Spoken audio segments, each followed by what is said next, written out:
Hey everyone, and welcome to a very, on-the-spot decision from me.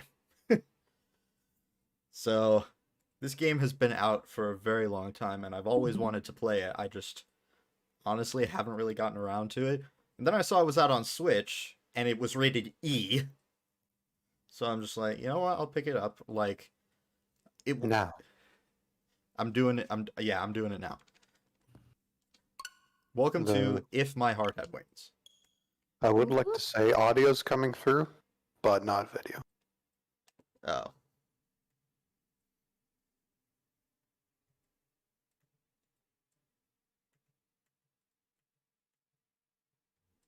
There we go.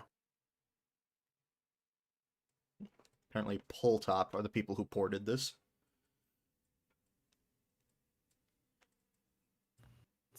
Name?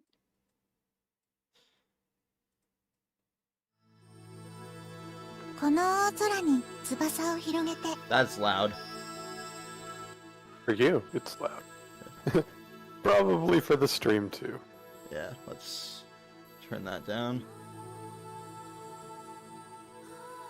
So as far as voicing goes, I've turned off most of the in-game voices. A couple of characters I left on because they fill very small roles. Mm.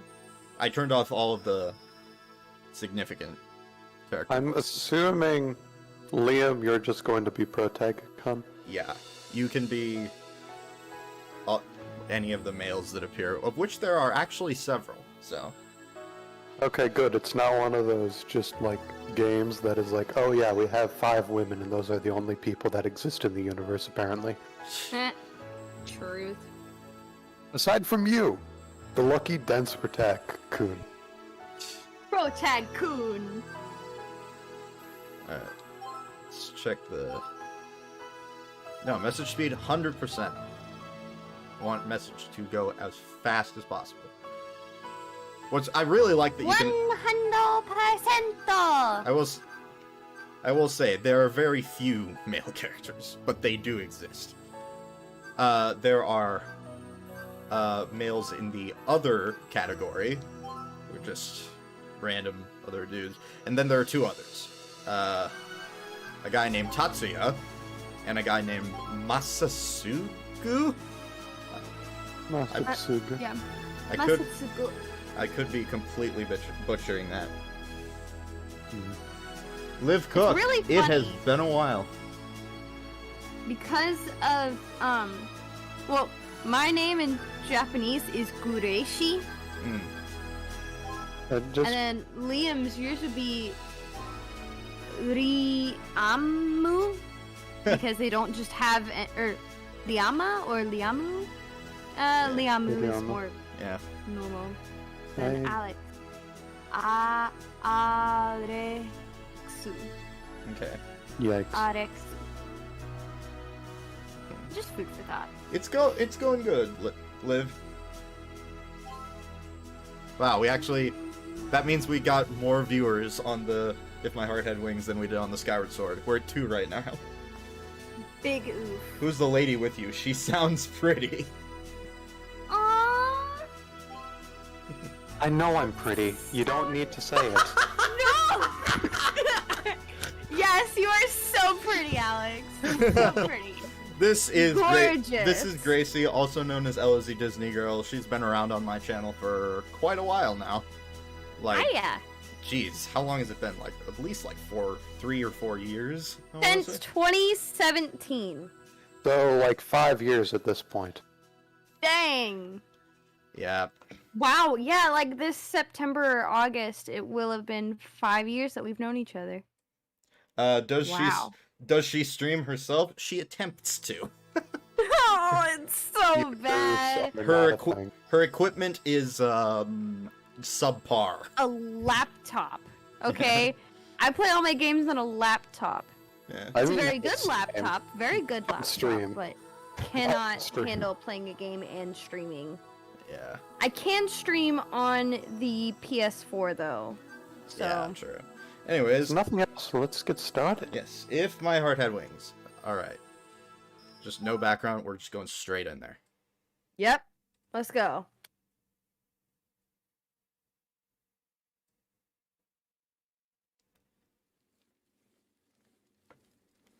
Are there animated cutscenes?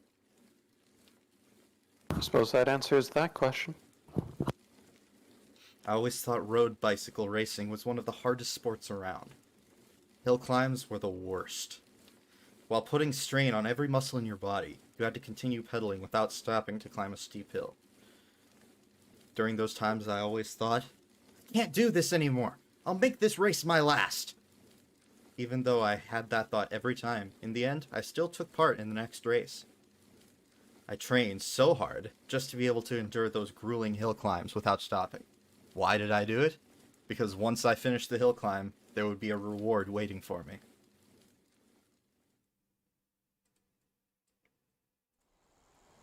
Sorry, I'm a simp that only simps for other women. Nothing compared to the feeling of cutting through the wind as I raced down the hill at blistering speed. In those moments, I always felt an incredible rush. And in that rush, I was able to forget about everything. The pain of the hill climb, the strain on every muscle in my body, and the days of hard practice. It wasn't a matter of winning or losing. Oh, typos! Right off the bat! Yay! I just did it! did it for the rush. Okay, I'm actually gonna...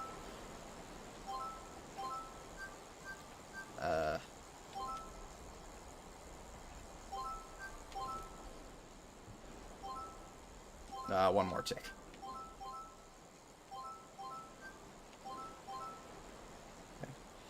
I just did it for the rush. That's why I rode. Oh, whoops. That's how it should have been.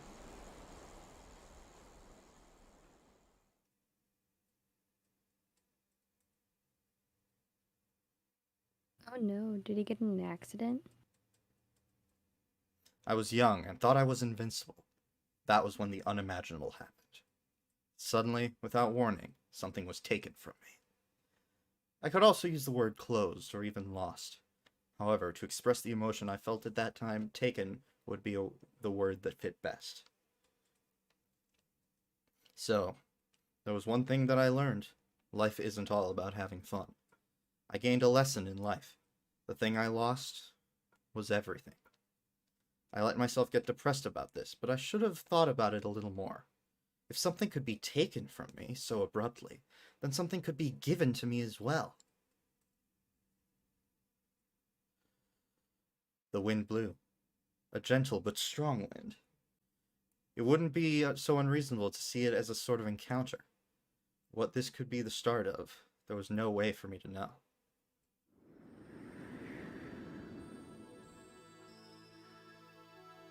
The turbines turned. People get overwhelmed by how enormous they are. Their unnatural silhouettes serve a function, but to those who don't know what that is, it would appear to be something very bizarre.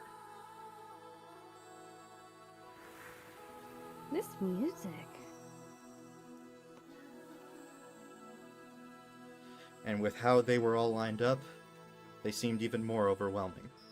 But I wondered why. The sight of the white turbines lined up on the green hills somehow seemed so picturesque. This is amazing! So they make things like this these days. At the very least, 5 years ago, there was nothing here but an open field. I heard that they were going to build a large-scale natural energy research facility. The cell phone in my pocket vibrated to tell me I had received a text. It was from Tatsuya. Is Aoi a girl or a boy? Boy. Oh, Aoi. Boy. Okay. Did you arrive already? Sorry I couldn't come to meet you. My name is read as Aoi. But the way it's written in kanji, it's often mistakenly read as Midori. Either way, both Aoi and Midori sound like girls' names, which always caused me problems. I replied to him. I hardly ever texted, so I found the keypad awkward to use. I got here a little too early, so I'm just going for a stroll. The turbines are amazing. Okay, send. The reply came quickly. It's great, right? It's in the new famous font in Kazagura. That's the name. Anyway, if you have any problems, contact me anytime. Tatsuya. Thank you, Tatsuya. As I sent the text, I sat down on the grass. This place is on the hillside, so from there I was able to gaze at the lake and the town that stretches across the opposite bank. The rapid redevelopment of the town of Kazugura had old buildings intermingled with modern architecture. The view expressed both the past and the future at the same time.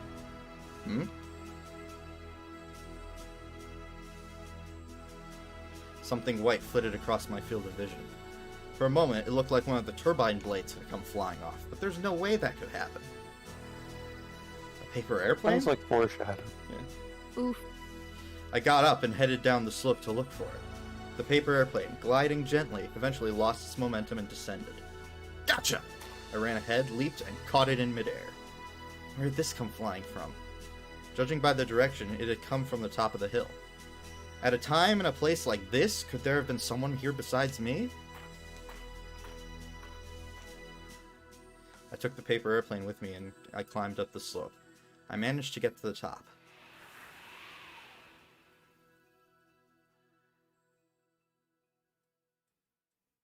A gust of wind blew the paper airplane out of my hand. Hey, wait! I ran further up the slope to catch the paper airplane.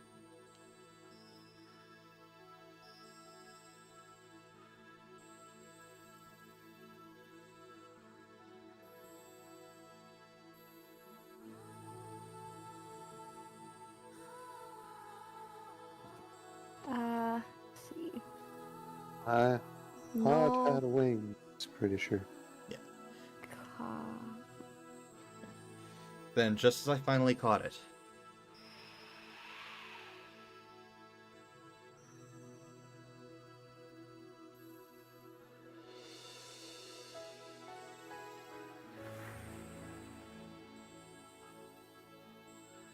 there was someone on top of the hill. It was a girl sitting in a wheelchair. She looked fleetingly into the distant sky as the breeze blew through her hair. Against the background of the blue sky and turbines that spread across my view, the girl's black hair and white blouse looked striking. It was as if I was looking at a completed work of art. The girl noticed me. At first, I thought I should make an excuse for why I was there. It made me start to feel guilty because I had stepped into her area without permission. She didn't say anything. Perhaps she was being cautious. To show her the reason why I had come here, I showed her the paper airplane. Did you throw this? The moment she saw it, her facial expression stiffened. She looked like she was about to cry. I could see tears forming in the corners of her eyes. Huh? What? The tears started to flow. So, it got to you. As I watched, great big tears came rolling down her cheeks. Hey! I rushed to her side. What's wrong? Are you hurt somewhere? No.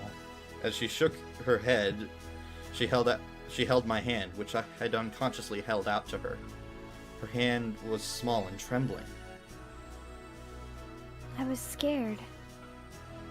She gently squeezed my hand. It's okay now. I didn't even know what the situation was. As I answered, I squeezed her hand back. What? Ah yes, the ambient chicken.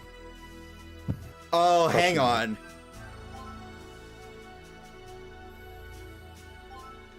I gotta see.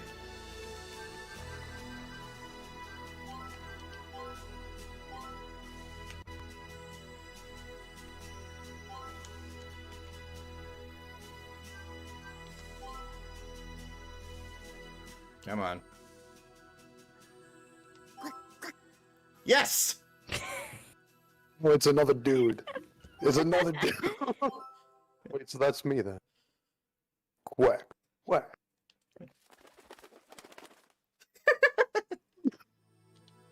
Ow! Ouch! Before I knew it, there was some sort of chicken at my feet that started pecking at me.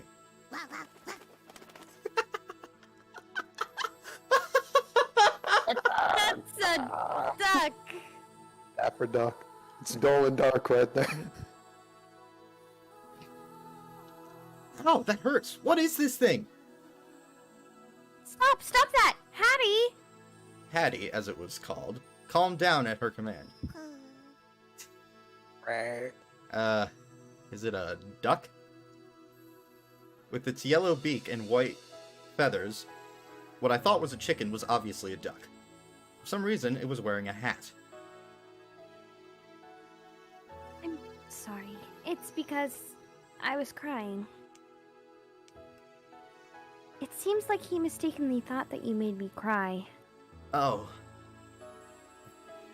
Never thought it would be this surprising to be attacked by an animal. Thanks to that, though, it looks like she had stopped crying. Is a hand towel okay? Hmm? I don't carry a handkerchief around with me. As I said that, and without waiting for her to reply, I took a hand towel out of my bag. Of course, it had been washed, so it was clean. Thank you. Why were you crying? Are you hurt somewhere? That's not it.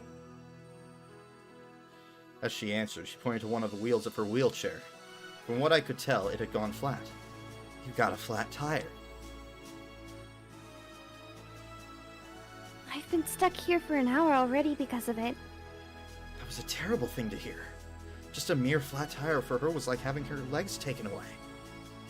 Don't you have a cell phone? I left it in my room. She sounded discouraged. That's why I thought of another way to call for help. I'm so happy that someone actually got the SOS and came to me. SOS? Oh, this? I opened up the paper airplane that I still had in my hand. I'm in trouble. Someone help me. I'm at Windmill Hill. Wait.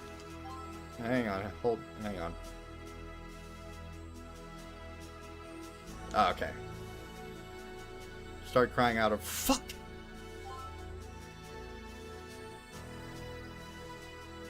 Why does the log take so long to open? Started crying out of relief that someone was here to help her. She seemed fine now, but it must have been terrifying being helpless.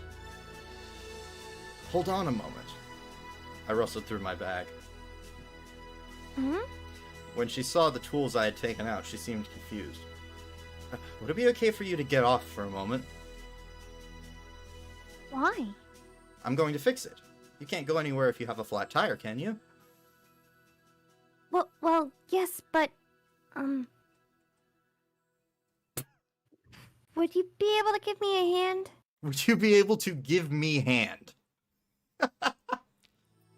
10 out of 10. She said it correctly, don't you correct her. Of course, getting out of the wheelchair wasn't easy for her.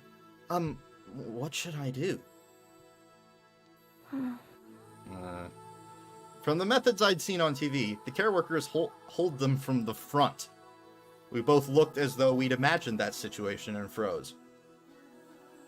I think I'll do it myself. Excuse me for a moment. Huh? As I put my arms around her sides to her back, I lifted her up. Whoa, she's light. Because she was much lighter than I had expected, there was a bit too much momentum. Here you are. Before she could grasp the situation, I put her down on the soft grass. I'll have it done soon, so hold tight for a bit. Oh, and there we are. Sure. I guess they're the same as bike tires. I immediately started on the repairs.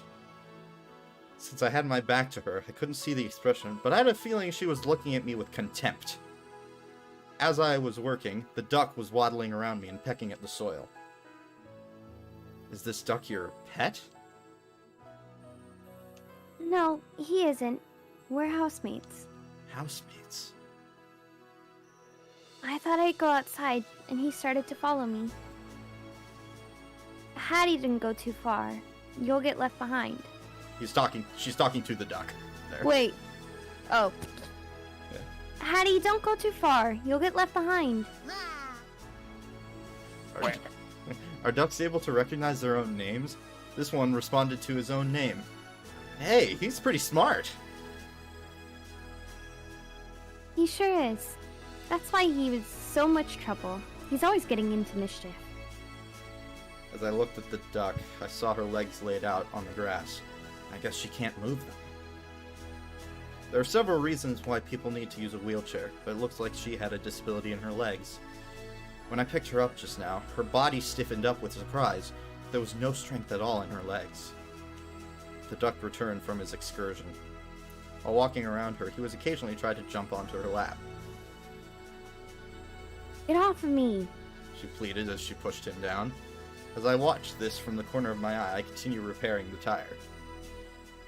You don't even get to see Mr. Hat. That's unfortunate. I'm surprised. Do you boys always walk around with those kind of tools? Not really. Oh, shit. Sorry, I was just thinking. I really hate it when women are like, oh, you're a guy, so you must know how to fix everything. I just happen You to don't? I just happen to be carrying them around. It's been a while since I've sat on the grass. It's soft and feels nice. It's not like sand, which is coarse and rough and gets everywhere. Sorry. As she said that, she stretched her arms. This is a really nice place, huh? Yeah, it is. I could see it from my window. I wanted to come here just once. The wind blows through here. 5 years ago, there were no turbines, though. 5 years ago. I just came back to this town. Oh, really? She looked away into the far distance. So, you've come back to your hometown? Yeah. She suddenly looked down and seemed sad. There was an awkward silence as I continued working. The duck twisted its neck to look up at the sky. What is it, Hattie? The girl looked up as well. I wonder what that is. What's wrong? Fish. Something is flying. There was something floating in the air. It was crossing the lake and gradually getting closer.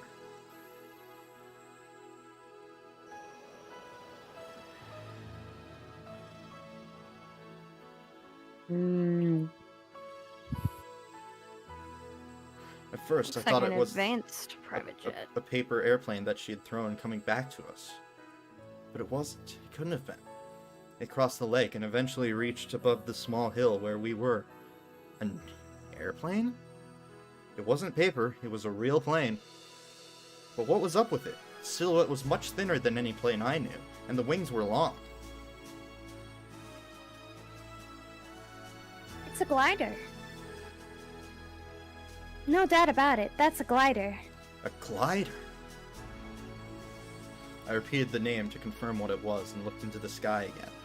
The silhouette of the large white wings reminded me of a seagull. Hey look, it's turning. It's so pretty. The thing that I guessed was a glider continued to go in circles above our heads. It's flying pretty slowly. Of course. It doesn't have any thrust. It looked like it was floating rather than flying in the sky. It just floats with the wind like that. I bet it'd feel nice up there. Yeah. It's coming down. The glider seemed to have given up rising and started to head for the hill we were at. It didn't seem like it was going to land, though. It was just reducing its altitude. Why don't we try waving? They might notice us. Yeah. She raised her hand toward the sky and started to wave at the aircraft. Hey! What?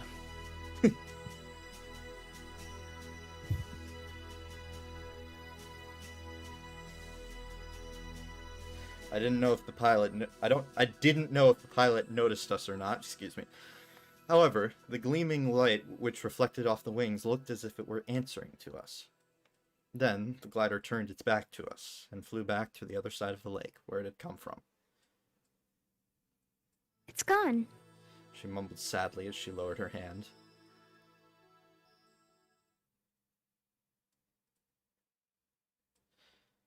extend the little wings which fly in this sky highly. I was trying to read the bottom text there, but then I realized, wait a second, that's just a reflection.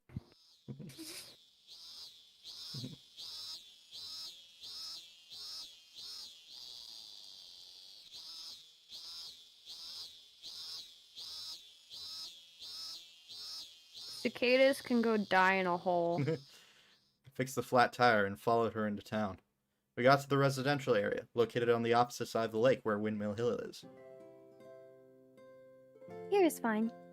Are you sure? I can take you home. No, it's fine. I was going to ask again, but I stopped. Just because I was nice to her didn't mean she'd want to have a stranger like me to know where she lived. Thank you. You really saved me out there. Don't mention it. If your tire ever goes flat again, call me anytime. I said it as a joke, but she started blushing and looked down.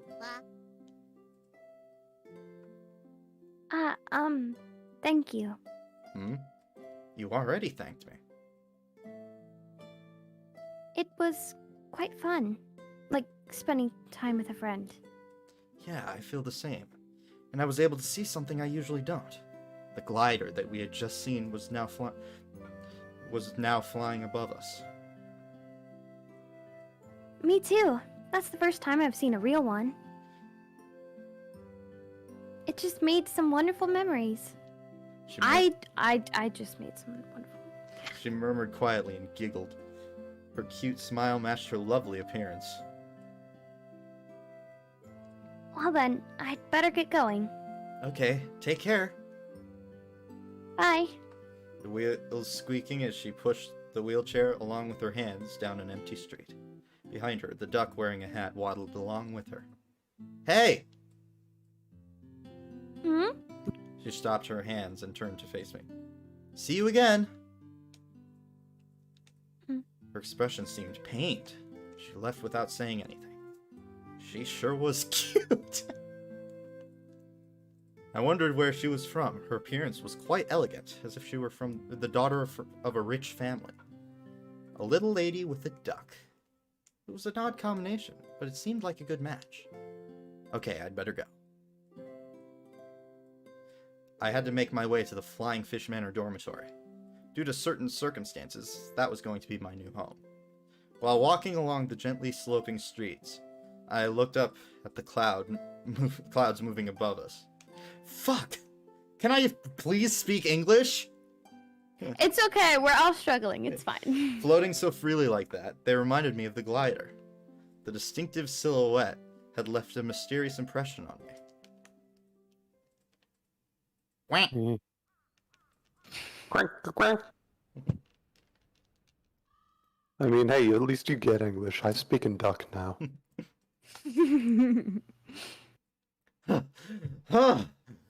Finally found it. Is this it?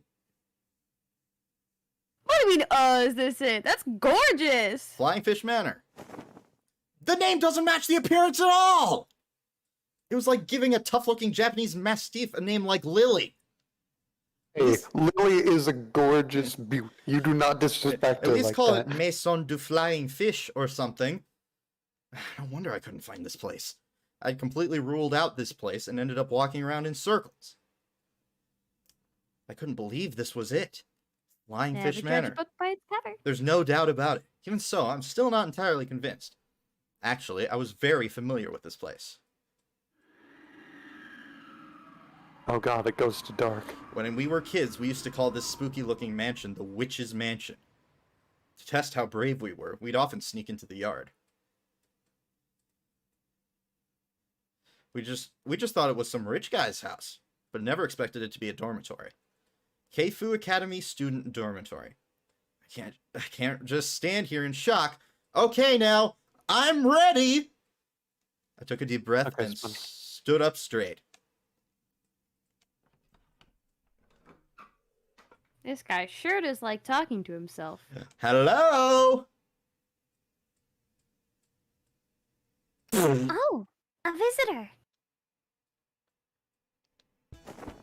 Whoa! I had entered the dormitory with a stern face, but when the sudden appearance of a lightly dressed girl, that was gone. How may I help you?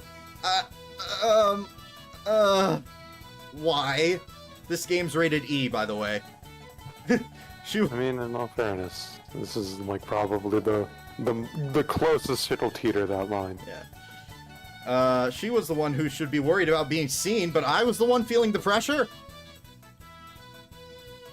We don't accept door-to-door sales. Oh yeah, these are some of the bit parts that I kept the voices on for. If you want to voice them, tell me and I'll turn them off. What's up, Kana? Looks like we have a visitor.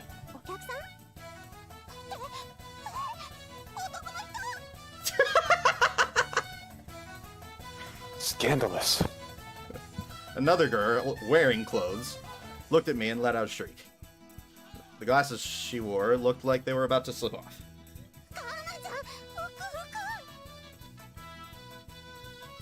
Huh? Another girl appeared.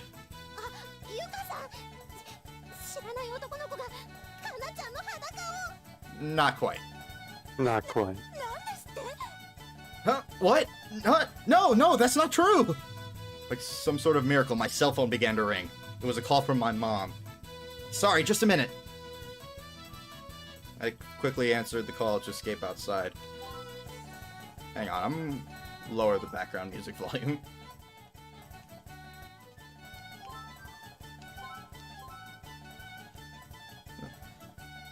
I quickly answered the call to escape outside. Damn it! Mom!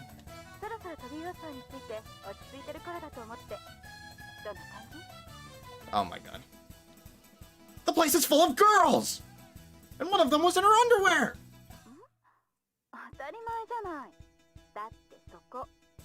Huh? I triple-checked the sign again and noticed there was some small text written in the corner, Girls' Dormitory. This is a girls' dormitory? Did you do this on purpose? What is this? What kind of a mother are you? I'm going to be the house mother here from now on, aren't I? They didn't seem fine with it. They were just screaming at the top of their lungs! Typical mom. She totally did this on purpose, just for the fun of it.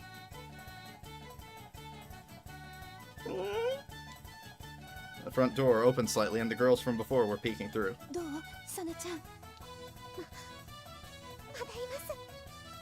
I tried to talk to them, but they pulled their faces back inside the house and shut the door. What am I supposed to do about this?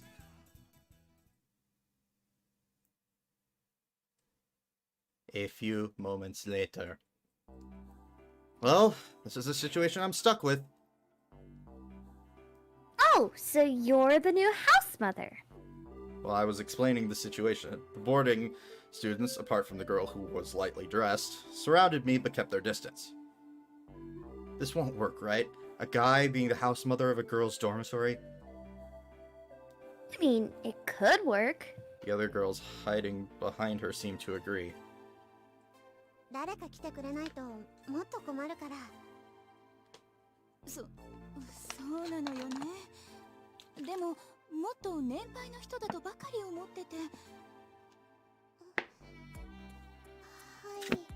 There was another girl in the crowd. Is 4 really a crowd, or is that a group? They say 3's a crowd. They say 3's a crowd. She was about my age, and she looked frightened. What is it? Oi, was it? How old are you? I'm still a student. From tomorrow, I'll be attending Keifu Academy. I'll be in the second-year classes. Oh, so you're younger than me. What was that grin on her face? The person who came to speak to all of you is my mother, and well, she kind of tricked me into accepting this job as a house mother. My mom had a job related to real estate, and her company managed the property. Well then, what should we do, Yuka? Should we ask for another person? そういう事情なら Once the person who seemed oldest said so, the others accepted it. This is just until the owner caretaker comes back, or we find someone else. I apologize for the inconvenience, but for the time being, let's all try to get along. Once it was settled, everyone had started to go back to their rooms. Hey, I'm sorry. Everyone's still a little childish and they got carried away in front of a young guy like you.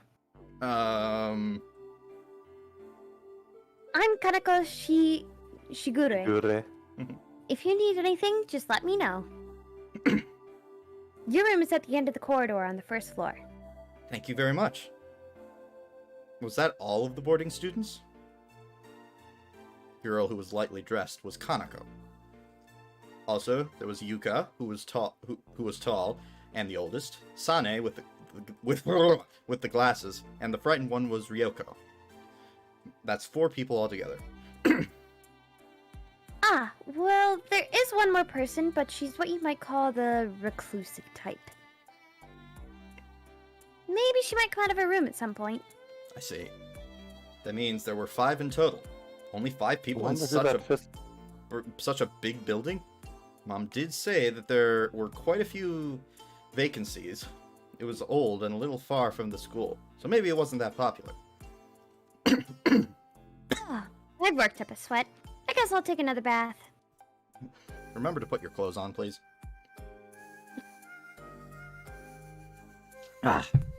Anyway, I called my mom to let her know that everything was settled. So in the end, we somehow worked things out. それは良かったわ言っておくけど寮の子に手が出てねよ What are you talking about, Mom? まあ問題にならない程度ならいいけどあそれから前に言ったと思うけど一人足の不自由な子がいるから Suddenly, the sound of flapping wings came from down the hallway. Then a shrill voice sounded out. Wait, Hattie! Huh? A big white object came flying down the hallway, and from behind, at breakneck speed, was the girl in the wheelchair. Wait, you stupid duck! Get my panties back! The big white thing, which seemed like a duck, flapped its wings and flew behind me. And the girl in the wheelchair drifted past me and continued to chase the duck. I was so overwhelmed I became speechless. I've got you, Hattie! The girl in the wheelchair caught the duck and snatched away a small piece of cloth from his beak. Please, you're always playing tricks. If you do it again, you're going to be Peking Duck. What? The girl put the duck on her knee and scolded him. I'd seen this before. However, she's nothing like the girl I met earlier in the day. In the daytime, she seemed more dainty and delicate. However, her appearance was still the same. It was rare to meet a girl this beautiful. Looks like your tire's in good condition.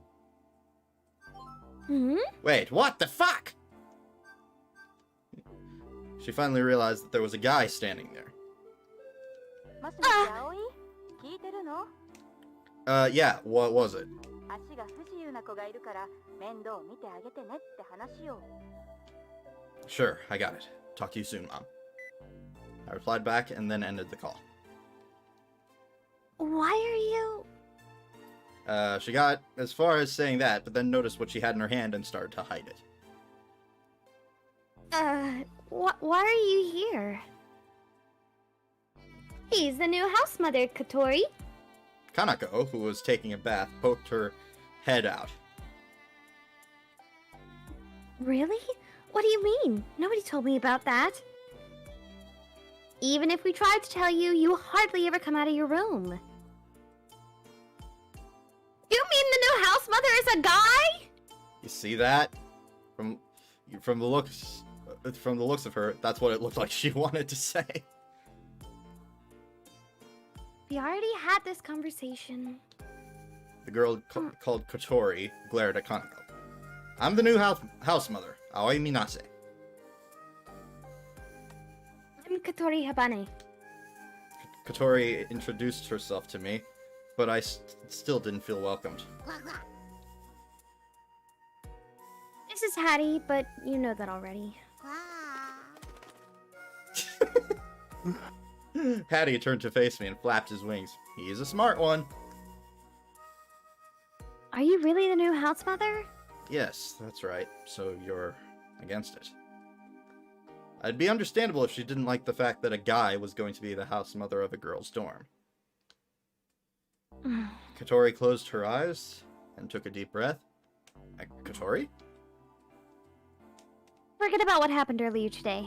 Early today, like which part? As much as possible. If I had to specify... She stopped talking and glared at Kanako, who was standing behind listening. Kanako gave up and disappeared down the hallway. When I... started to cry in front of you. Oh. That incident was quite startling, and I remembered it well. It was rare to see such a girl cry like that right in front of me. She felt embarrassed about it, but it was quite a scene. Have you forgotten? No, not yet. Forget about it right now. Don't be so silly. Framing it like that actually makes it harder to forget. Look, you're new here, so you don't know, but I... Katori straightened her back, she put a smile on her face, and she swept her hair back. I'm known for my cool... Alul? I think that's supposed to be a lure. What's a lul? Oh, it is in question. Okay. Allure! I just said it a bit wrong, that's all. Oh, I thought it was a new word or something. I'll say it again.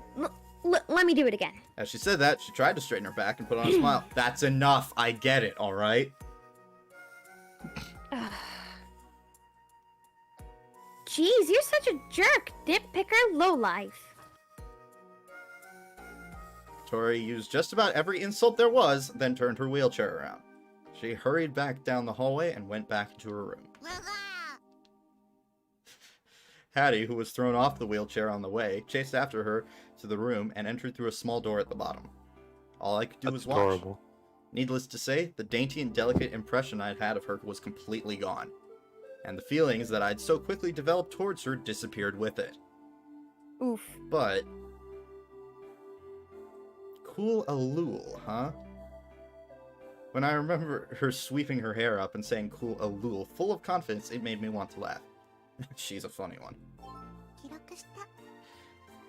Things were only just beginning, and everything was already getting a little crazy. I had a feeling things would get even more interesting starting tomorrow.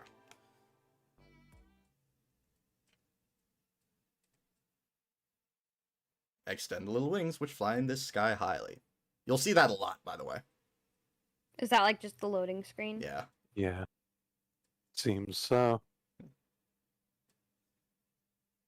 Oh, maybe they told them the name of who would be coming Yeah, it was to do it, probably- and then it was they like, mistook oh, hey. it. So. Oh, it's Owie. Owie. Oh, it must be a girl. Whoops. Yeah. My first job as a house mother. That is, to make breakfast for the boarders.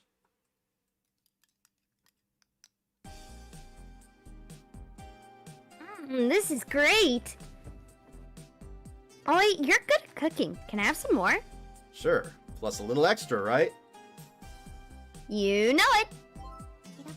I felt confident in my cooking. Until recently, I lived with my father, who had to transfer to another region. I helped out every day with the chores. I was in charge of preparing the meals, and it's not like I hated cooking or anything. That's one of the reasons why I accepted the job as house mother. Do the others need breakfast? It seemed like nobody wanted to come into the dining hall. When I did see someone pass by the door, they would sneak past it. Kanako looked towards the hallway just as the oldest girl, Yuka, who had peeked in before, swiftly dashed off. Jeez, they're all so naive. They're not used to boys. But Keifu is a co-ed school, right? Even if you go to the same school, you won't see them with their bedheads and faces without makeup. I see. It seems that a guy being the house mother of a girl's dorm had its problems after all. There was a reason why I accepted the job as the house mother of Flying Fish Manor. Not long ago, the owner had collapsed. I had heard that the owner, who was also in charge of maintenance, was an elderly lady who collapsed a few days before. The owner soon began looking for a replacement, but it was hard to find one. She eventually got help from my mother, who worked in real estate. This was one of the properties that my mom managed, and she was an old acquaintance of the owner from decades ago. She nominated me for this job, just as I was planning to come back here. By paper, my mom was the one responsible for this place, but I had to carry out the duties as a house mother. That became the condition for me coming back to this town. As always, she was very crafty, but I wasn't really against the idea, so I accepted. If I'd known it'd be an all-girls place, of course I would have refused. The house was old, and a bit far from school, but the rent was cheap. Apart from the food and admin expenses, it cost next to nothing. That's why it would have been a big problem for me if I couldn't stay here. Worst case scenario, the boarders wouldn't be able to go to school. So for now, it seemed like everyone had accepted a guy as the house mother.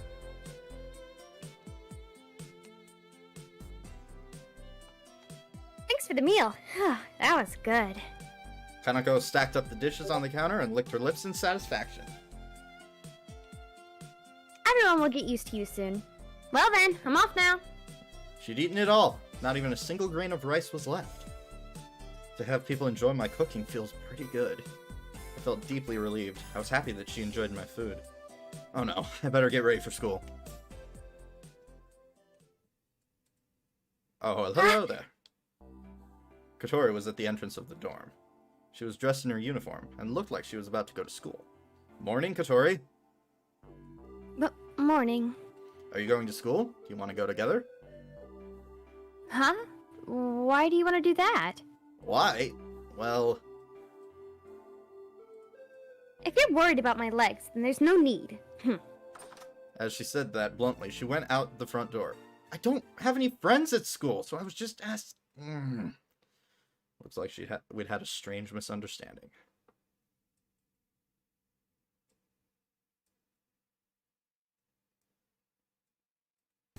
Wearing my new uniform, I made my way to school. I'm a house mother, but also a student of Keifu Academy. I mean, this is my real occupation. Today was the first day at my new school. I wasn't really the shy type, but I guess I was kind of nervous. The school I went to before was an all-boys school with a good sports program. Keifu Academy, the school I'd be going to now, was a co-ed engineering school. The school traditions were quite different, too. As I walked along the street to school, I spotted many different groups of students wearing the same uniform. I'd lived in this area 5 years ago. I should have been able to recognize a few people, but no one stood out. I wonder if the ones who chose to go to Keifu Academy remembered me. Even if I only knew one person, it would make a big difference. There was already a weird misunderstanding between Miss Alul and I. I love that. I wonder which school Ageha and the others go to.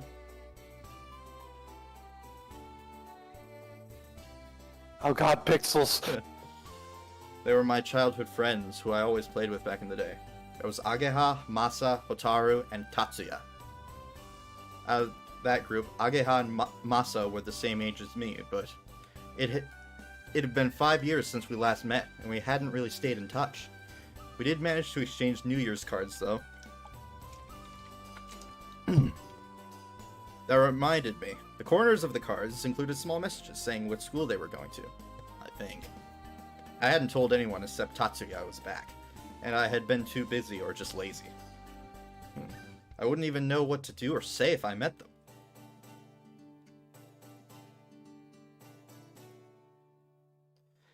If it were Ageha, she'd yell at me for not contacting her, and probably smash my face in. She looked and acted like a real tomboy. When I remembered the past, it put a smirk on my face.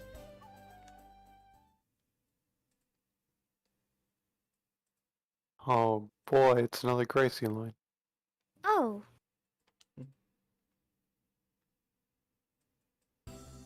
At the point where the two streets leading to the school met, a girl wearing a Keifu uniform stood there looking at me.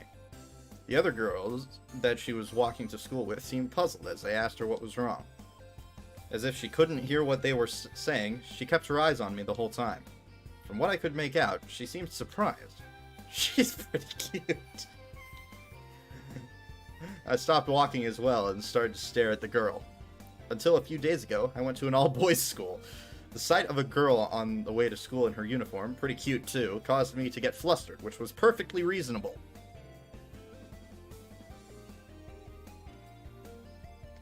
Is that you, Aoi? Aoi? Yes, it is. Suddenly, having someone call my name in such a carefree manner made me a little nervous. Who was it? It is you, Aoi! No way, it's really you! There, she said my name again. And she looked so happy, too. Did I know any girls this cute? No, wait. I'd seen her face before. Is this the tomboy? A girl whose eyes sparkled like a child when they smiled. Is that you, Ageha? Oh, shit. Oh.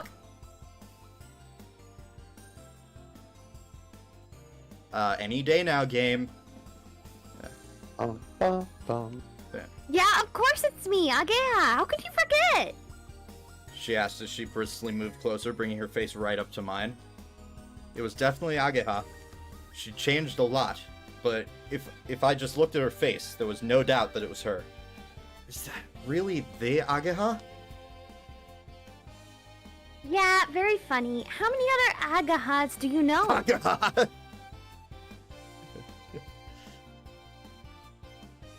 I'm the Ageha! Ageha Himegi?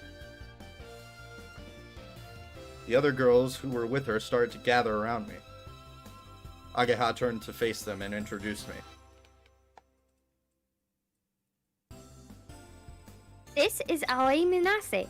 He's a transfer student. You remember him, don't you, Sachin? Sachin replied, "No way, Aoi!" with a surprised tone. If I remember correctly, we were in the same class back in 4th grade.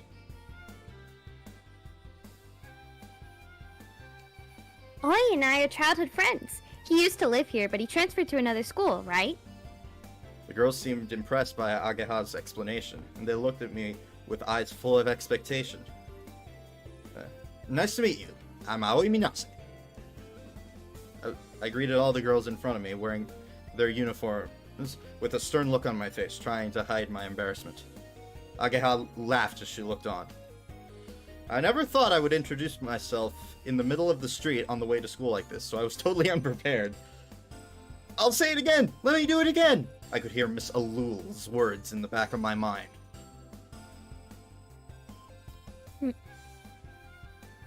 You've gotten taller. I didn't recognize you at first. As she spoke, Ageha was moving her hands around my head to show the difference in height between us. Our bodies were about to make contact, but she either didn't notice or didn't care. I flinched slightly, but the fact that she was so unreserved actually made me feel comfortable. Back in the day, we were almost the same height. Boys are so unfair. Speaking of which, you've changed too. Really? She looked around at herself. Yeah, you always looked like a boy, so I was surprised to see you looking girlish. Those were my honest thoughts, but it sounded weird. I thought she might feel the same, but... Ha ha. So I've become quite the woman, is that what you're saying? Ageha laughed happily and did a little turn on the spot. The force of her spin made her skirt float gently. Yeah, it's like you're not Ageha. Without a thought given, those words just slipped out. Yay! Alright! Ageha was pleased and did high fives with her friends. It reminded me of old times, seeing her in high spirits like that. Ageha, my best friend during my childhood, hadn't changed in the 5 years that had passed. Her appearance was surprising, though.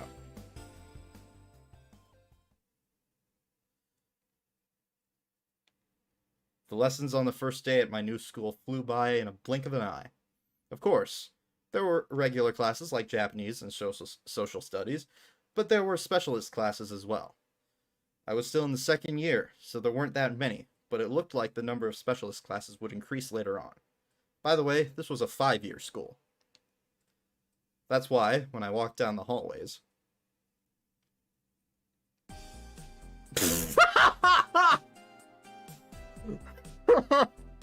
Hey, she looks nice!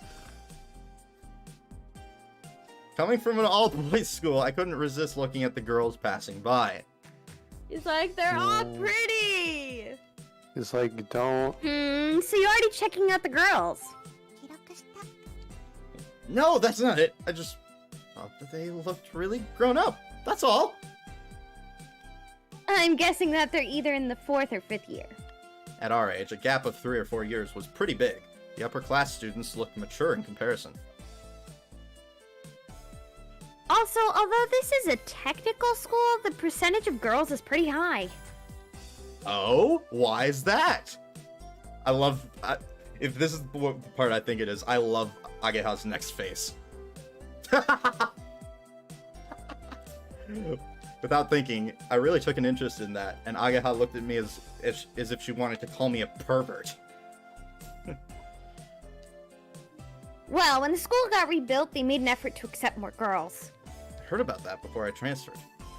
They increased the number of courses to accommodate more girls, and even asked famous designers to help design the new building. Thanks to that, the ratio of boys and girls was about 50-50, which became one of the selling points of the school. Coming from an all-boys school, this selling point was the thing that made me want to transfer to this school. Soon enough lunchtime rolled around. Ageha was in the middle of giving me a tour of the school. This really is an amazing school. The school itself was pretty old. Due to it being a special kind of school, of course, it was famous in the local area. Even I knew about it since I was a kid. The school renovations took a few years and were completed just last year. Apparently, it was all thanks to some famous designer. The design and appearance of the school was far from what we would imagine a regular school would be. It felt like I had entered some kind of sci-fi setting. The facilities are first class too. Air conditioning and full access for students with disabilities. Full access for students with disabilities. Oh yeah, Miss Kotori, should be somewhere in this school. But Oi, you really have changed. Walking by my side, she was happily murmuring while looking at my face. Your face was cuter in the past, but now it seems more rugged. Same to you. What? That doesn't... no. Hey, I don't look rugged! If she found out that I had thought she was cute before I realized it was her, she wouldn't let me hear the last of it. If I hadn't heard it from Tatsuya, I never would have realized. You heard it from Tatsuya? Yeah, that you were coming back. It so happened that I ended up in the same class as Ageha too. She knew when the transfer student was coming, which was why she wasn't that surprised when we met this morning. You should have at least contacted me, you know. Sorry. We really looked up to Tatsuya. He was like an older brother to us. We'd been friends with him for such a long time. He wasn't related by blood, but he was just like a real big brother. Ageha glared at me as I tried to laugh it off. The old Ageha would have used her axe bomber move on you. Oh, I didn't want any part of that. We talked some more, then went back to the classroom. The sound of that, like, hatch opening. I don't like this school for some reason. It just bugs me. The class... It just seems like we're on Star Trek Enterprise. It feels like the designer was told to design something for space, and then they were like, "Oh, hey, by the way, put some windmills in the background." And the designer's like, "What?" Wait, this isn't going in space? There's no This oxygen in space. Why are there windmills? This is a university, right? Oh no, this is a kids' school. This is a What? high school. The classrooms... But their high school is like middle and high school. Oh, it's 5 years, and I think middle and high... It's just 8th grade and up. Yeah. 8... Well, I thought there were only... 8 through 12. Yeah, 8 through 12. Or at least that's our, like... So is junior... That is probably the Americanization of it. So is 9th grade just a middle school year in Japan? Yeah. The way it works in Japan is, Because I know high school's only 3 years. Yeah, you go 1st to 5th, then 3 years middle, 3 years high. Wait, 1st to 5th, and then 3 years middle, and then 3 years high? That's only 11. 1st to 6th, sorry. Okay. The classrooms weren't exactly normal either. I felt a little uneasy having classes here, but maybe I'd get used to it soon.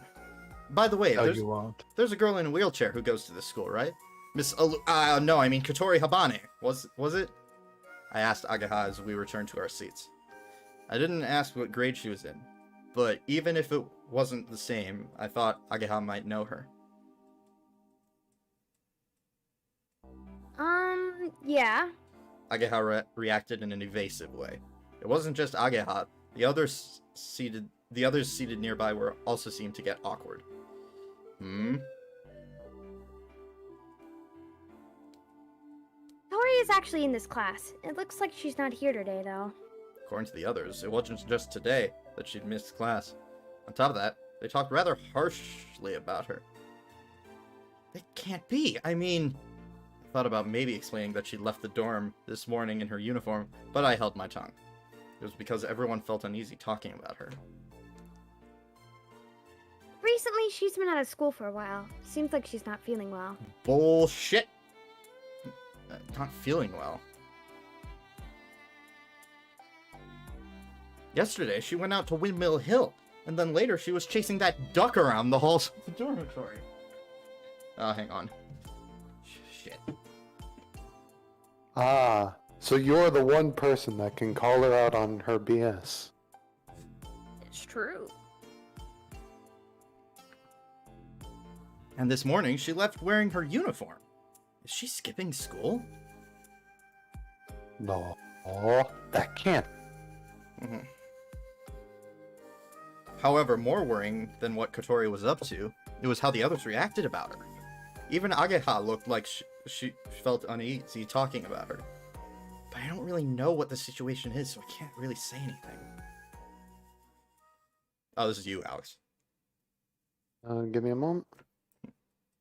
Hey! Hey, Yamamoto! Can I borrow your dictionary? Just as it was starting to get awkward, an optimistic voice called out. From the entrance of the classroom, a carefree-looking guy poked his head in and started speaking to a boy in our class. Oh, good timing. Hey, Masa.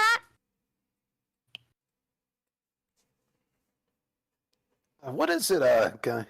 Okay, huh? You want something? Ageha called over some guy named Masa. Mary gets in a bad mood when she sees us together. That's what you might call jealousy, right? What? Shit! I knew... Whatever. I knew at some point during this that I would jump the gun and steal someone's line. And I guess this was it. My bad. Whatever. Come over here.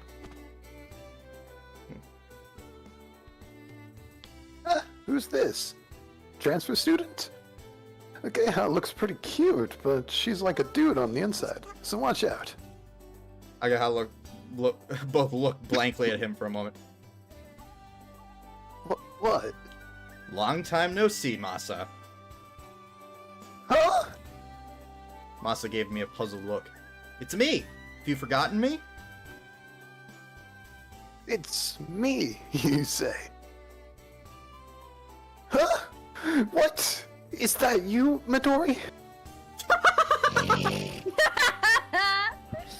I looked at Ageha and she...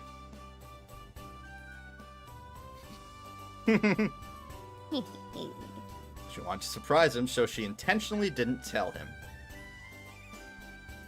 This carefree-looking guy was Masasugu Tasaki. He was our childhood friend. Why is Midori here? So he's the transfer student? Who are you, Pinky from My Hero?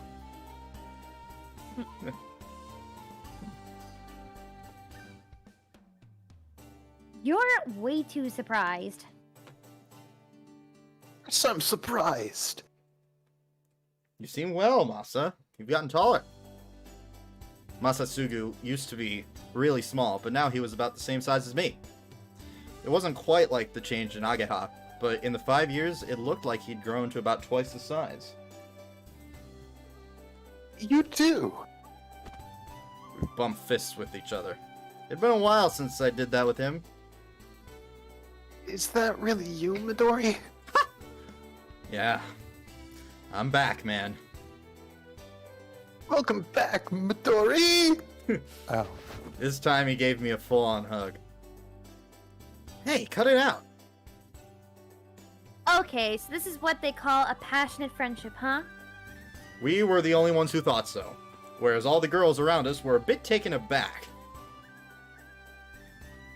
Missed you, Midori. What?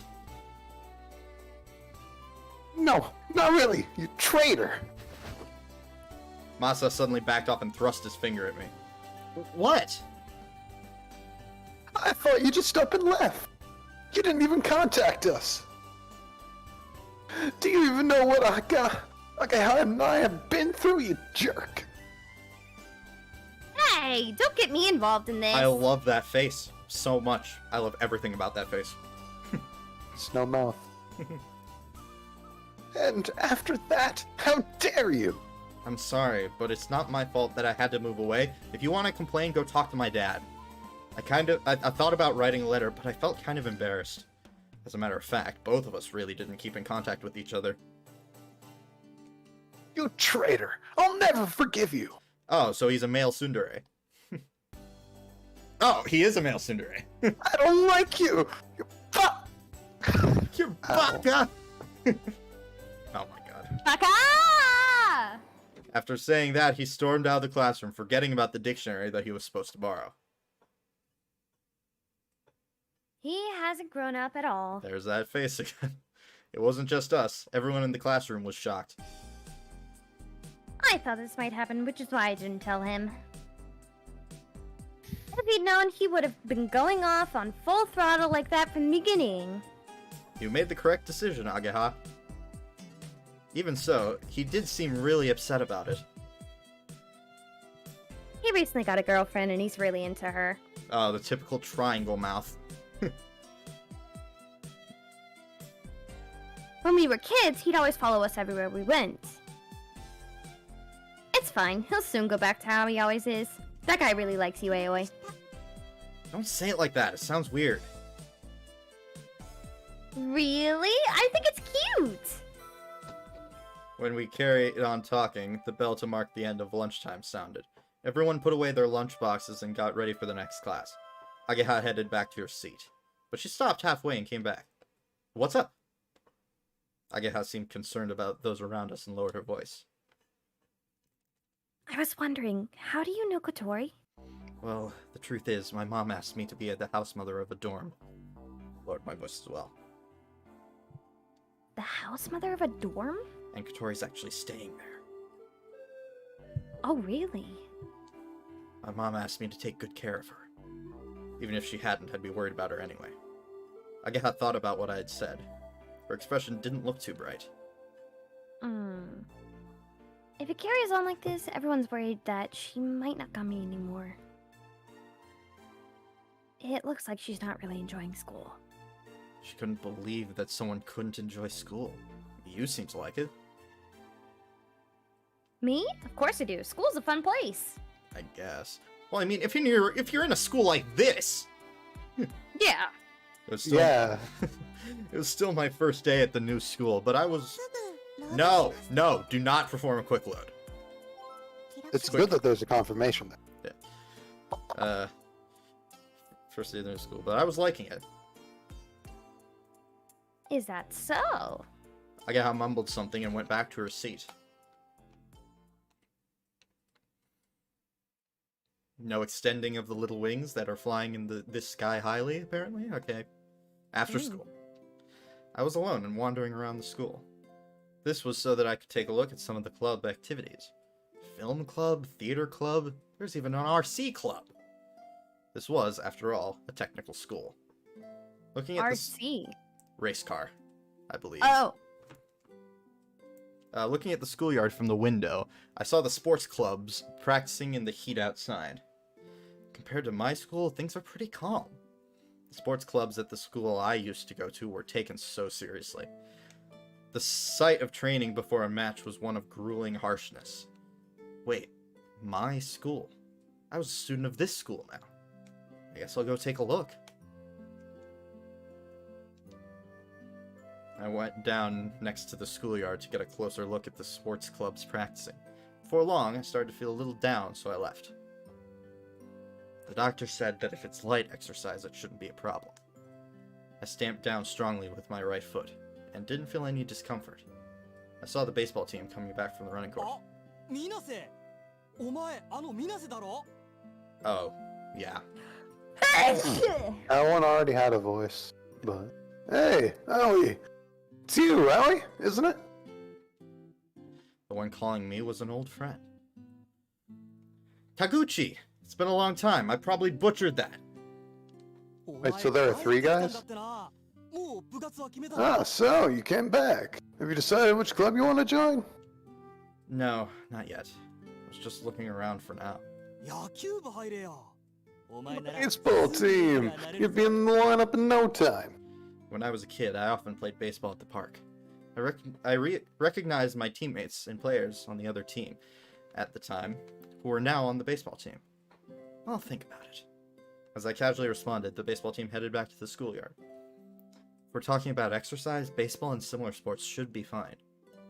I didn't feel like going back to the schoolyard, so I entered the path leading to the back of the school. I spent a while walking around the back of the school. I got to the school garden, which obviously didn't look like it was taken care of. There was a garage in that empty space. Oh, hey, this sound... They have a CG for this one. This is probably the club he's going to join.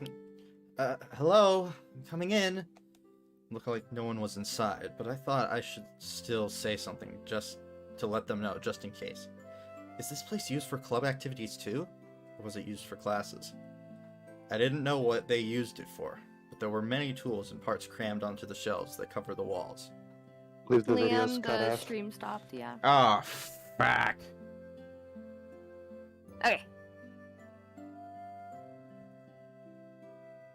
Okay, Okay. it's good now.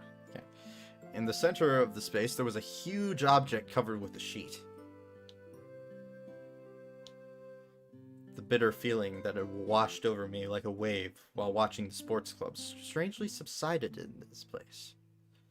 The tools and the dimly lit garage must have reminded me of the times when I would tinker with a bicycle. What's this used for? I concealed the sound of my footsteps as I snuck inside the garage. It's pretty spacious. There's a tea set here too. There was no doubt about it. Someone was using this place. I get a strange sense of activity. I guess it must be for one of the clubs. Whoa!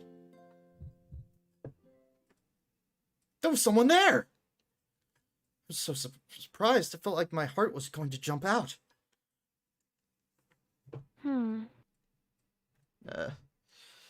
It seemed like they hadn't noticed me. The girl was staring at a blueprint on the drawing board. I'm sorry for letting myself in here. I'll be leaving soon. Maybe she didn't hear me. I could see that she was concentrating on the blueprint. I didn't know what to do, so I just stood there and watched her. She was really beautiful now that I was able to get a closer look. Hey, why am I staring at her? I looked away. There was still no sign that she had noticed me at all. She looks quite mature. Maybe she's a 5th-year student? She really is beautiful. Kotori was pretty too, but this person had her own distinctive charm.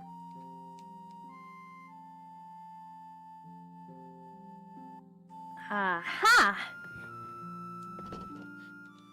Suddenly, she stood up. I'm sorry! Without thinking, I averted my eyes and apologized, but she walked right past me and grabbed a book from the shelf. Yes, that's it! After finding what she was looking for in the book, she walked back to her seat.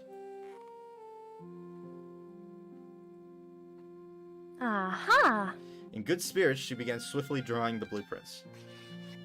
You could tell that she was enjoying her work. The serious look that she had on her face turned into a smile.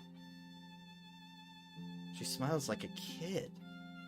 As she gazed at the blueprint, I noticed that her eyes had a sort of innocent-like purity to them. Those eyes were like a child who believed the whole world was a wonderful place full of hope.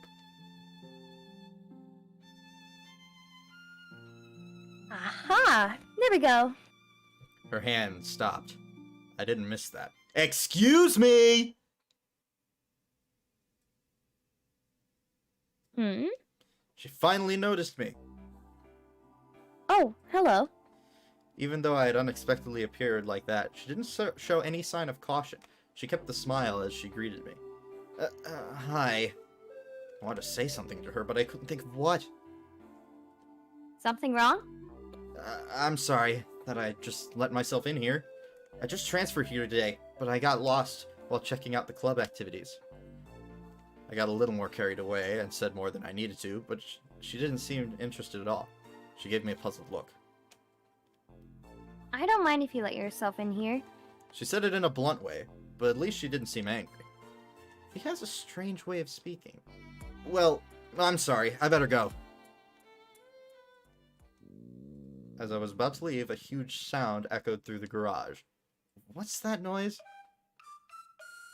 Oh, I'm hungry. With a lack of energy in her voice, the beautiful girl before me held her stomach and fell down onto the drawing board. Was that the sound of your stomach just now? Since we were inside the garage, sound echoed. What I had heard sounded like the growl of a monster. Looks like my body just remembered that my stomach is empty. She tried to get up, but because of her lack of energy, slumped back down onto the drawing board. Would you like to have this? I took some bread out of my bag. It was something I bought just in case lunch wasn't enough for me. Ah! Her eyes shone as if she were an explorer who had discovered treasure in a cave. Are you sure? Go ahead. Thank you! She opened the wrapper and started to munch on it. She was getting crumbs everywhere, but it really looked like she was happy in the moment. It's so good! First bit of calories in ages! Could that be because she's... What? The fact that she was so ecstatic over something like melon bread actually made me quite worried. Worries aside, she devoured the bread that I gave her. Ah, that was delicious. She murmured, looking happy as can be. She looked like she was mulling over the taste of the bread in her brain. I feel a sugar rush. That is one of my favorite style of anime eyes, by the way. Oh, so just brush lines? Yeah. She turned right back to the drawing board. Then, she started drawing up the blueprints again with incredible energy. From the serious look on her face, it seemed that she had already forgotten about me. She's weird. Not just a little, but very weird. Okay, well, I'll be off now. Perhaps she didn't hear me. I put the wrapper that she had left behind in my pocket and turned to leave. That was really weird.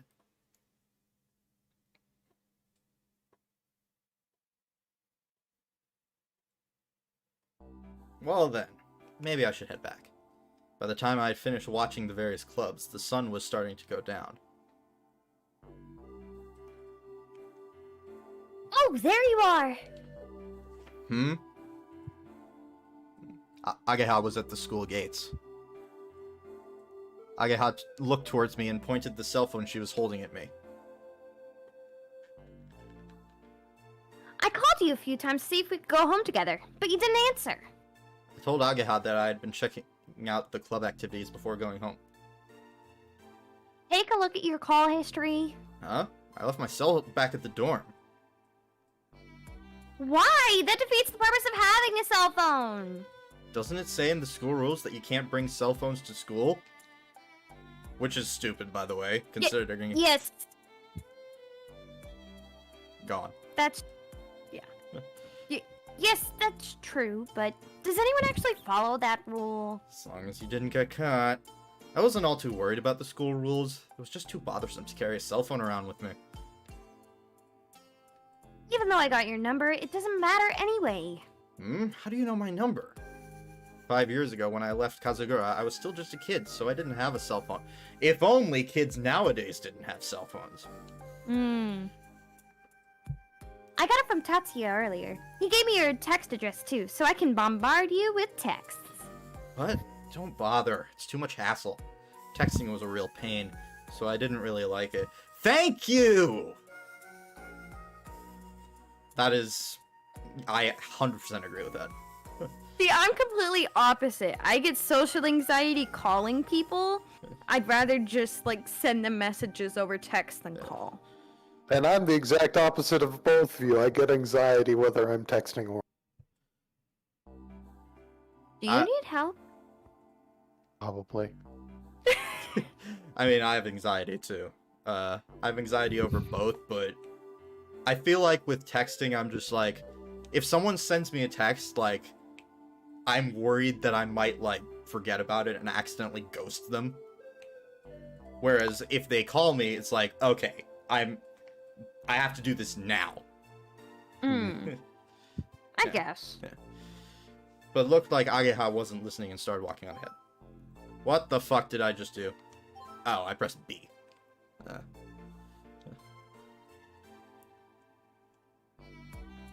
Okay, shall we head back?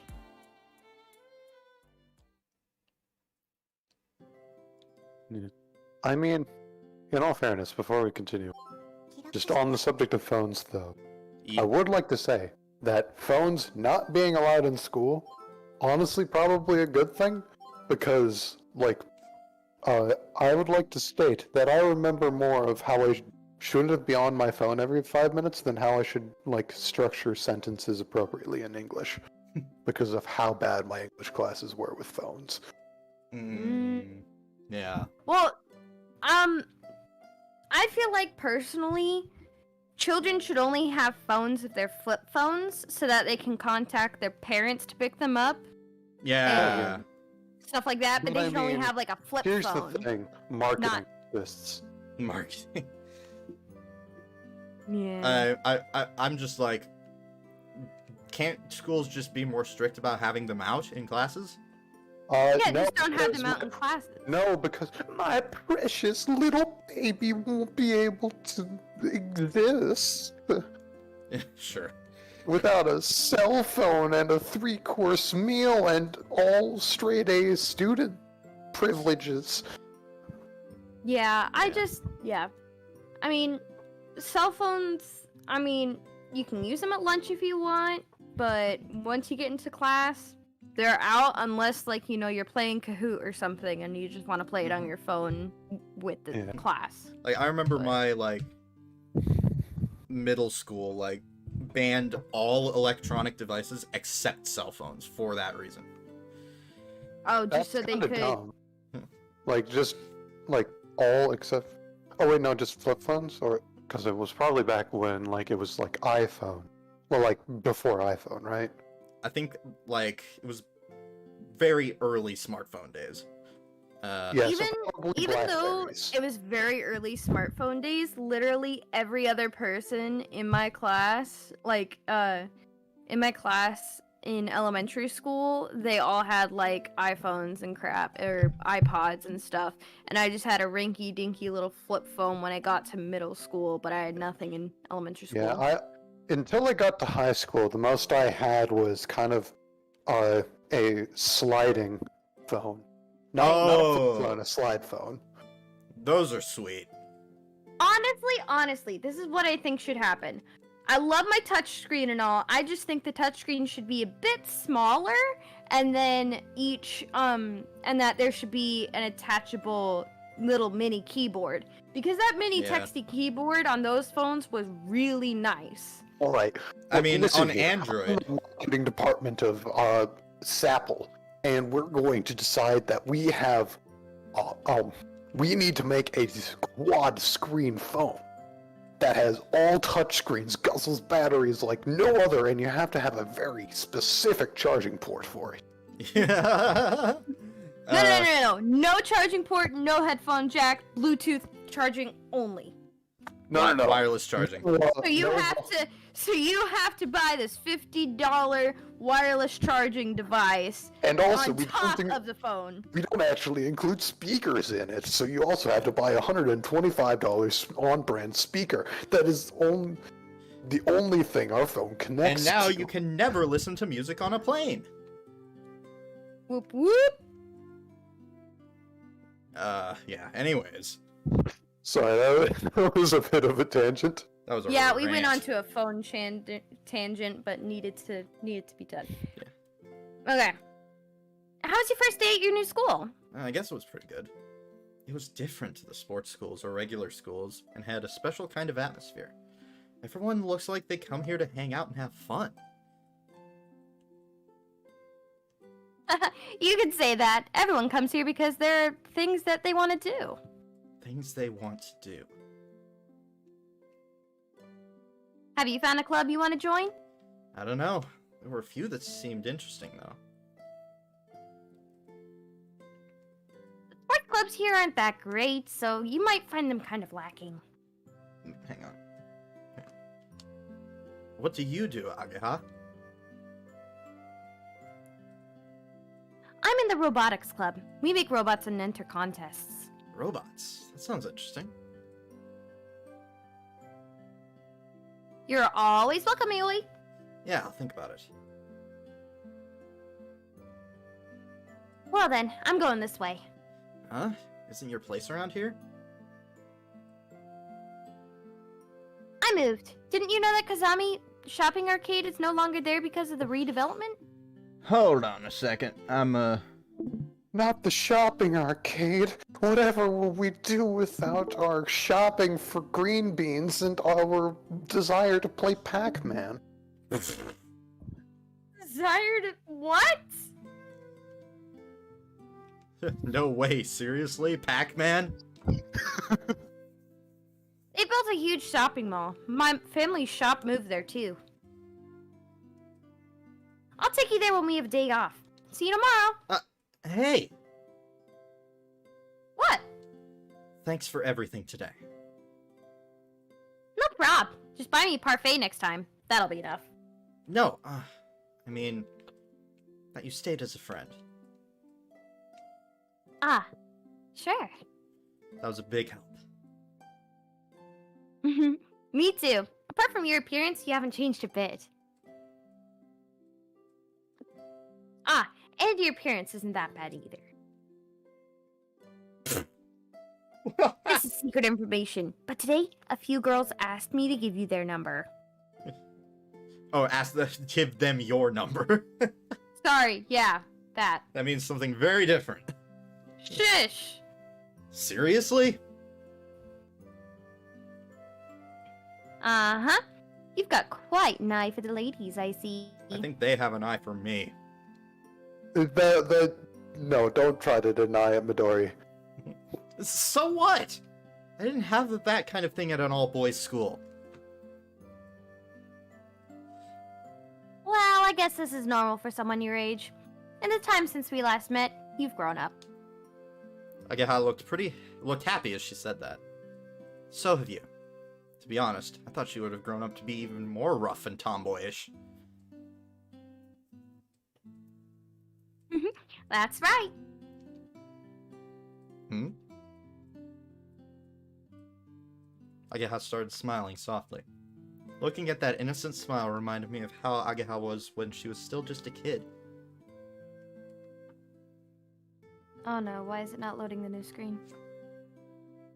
We're dying. Is it just my internet connection? No, this is me too. There we go. Welcome back. Yeah. See you tomorrow, buddy. Bam! Ow! She gave me a great big slap on the back. See ya! Ageha gave me a big wave and turned the corner. Jeez, that hurt. She might have gotten a little cuter, but she hasn't really changed on the inside. Welcome back, huh? Her attitude hasn't really changed from before, and that made me feel like I was home.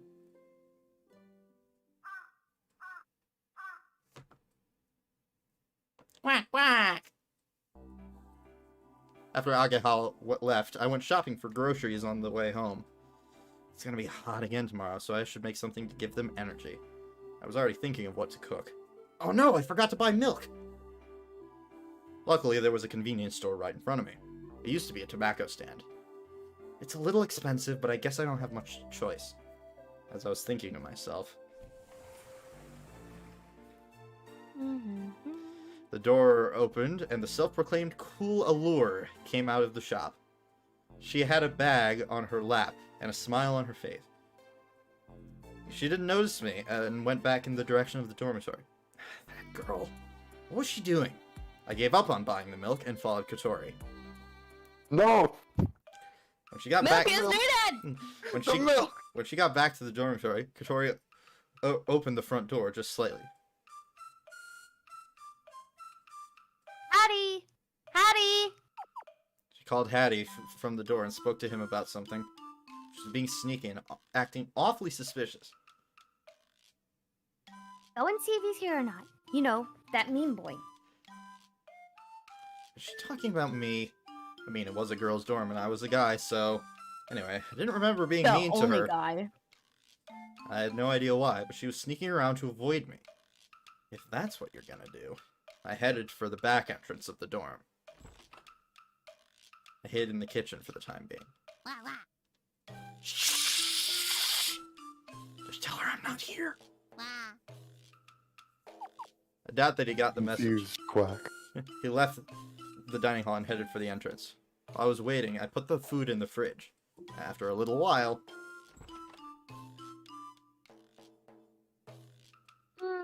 Looks like he's not here. Good. When Katori came into the dining hall, she went straight for the cupboard and took out a spoon. She got to the table and stayed seated in her wheelchair. She put the shopping bag from the convenience store on the table. Inside was... Häagen-Dazs? That's right. She had snuck in some top-quality ice cream. Ah, Häagen-Dazs. I can die. What? How's it pronounced? Häagen-Dazs. Häagen-Dazs. Häagen-Dazs? Yeah. Okay. Well, I mean, they don't have the rights to actually say that, so it's Yeah. Häagen-Dazs. Häagen-Dazs. Yeah. I think in the PC version it was like Häagen-Dazs or something. Yeah. Häagen-Dazs. This is good. Häagen-Dazs. Okay. Not only that, but it was family size. Häagen- I'll be right back. Those containers cost an arm and a leg. With a big spoon in her hand, she opened the lid.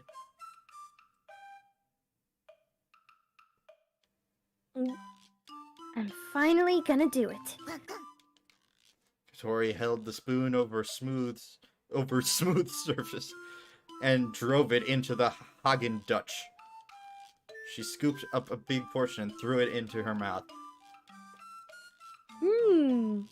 Woo! This is what I'm talking about. She brought her hand to her cheek as though she was flooded with happiness from the bottom of her heart. What is she doing? It felt ridiculous to hide and watch her. Without knowing I was watching, Katori continued to greedily dig into the ice cream. Yum yum. Come on! Even if it was a cheap ice cream, you'd savor it more. Ugh. With her mouth full of ice cream, she started to hold her temple. I'm okay. Just a little brain freeze. To be able to get a brain freeze from eating too much Häagen-Dazs is the very height of luxury. During a little pause, Katori opened a notebook. There was something written there. I snuck up a little closer. Shh. With an expression full of happiness. Eat as much Häagen-Dazs as I want. She wrote done next to it. Mission complete. It seemed to be some sort of a list. Things I want to do. That was the title, and there were bullet points below. Pet the big dog in the neighborhood. It looks scary, but it might be friendly. I'd also like to ride around on his back. Fill the bath with water and swim in it like a pool. Pie throwing, and so on. Among those was go and see Windmill Hill, with done written next to it. Aoi? Aoi. You dumbass. Oh, what is this? Whoa! Katori's scream pierced right through my ears. Oh, what are you doing? Why are you here? I was here before you were. But there's no way. Her mouth was open in shock as she looked at Hattie. What do you expect from a duck? Even if he was able to completely grasp what his responsibility was, there was no way he could convey the message. Katori seemed ashamed and looked away. I'm sorry I scared you. You were sneaking around, so I wondered what you were doing. Didn't mean to spoil her alone time. You really are mean. I went back to the kitchen to get things ready for dinner. Katori continued to eat her ice cream with disappointment. Why weren't you at school? I caught a cold. Obviously that was a lie. Would someone with a cold want to eat all that ice cream? I'm the house mother, you know. I have to make sure the students are doing all right. I don't remember accepting you as the house mother. Besides, isn't it strange that for a guy to be called a house mother? Swoosh. She went to the trouble of turning around so that she could point at me. If you want to call me house father, then that's fine by me. Katori turned back around and went back to enjoying her ice cream. If you weren't at school, then where were you? I softened my tone a little. It's got nothing to do with you. Did you go back to Windmill Hill?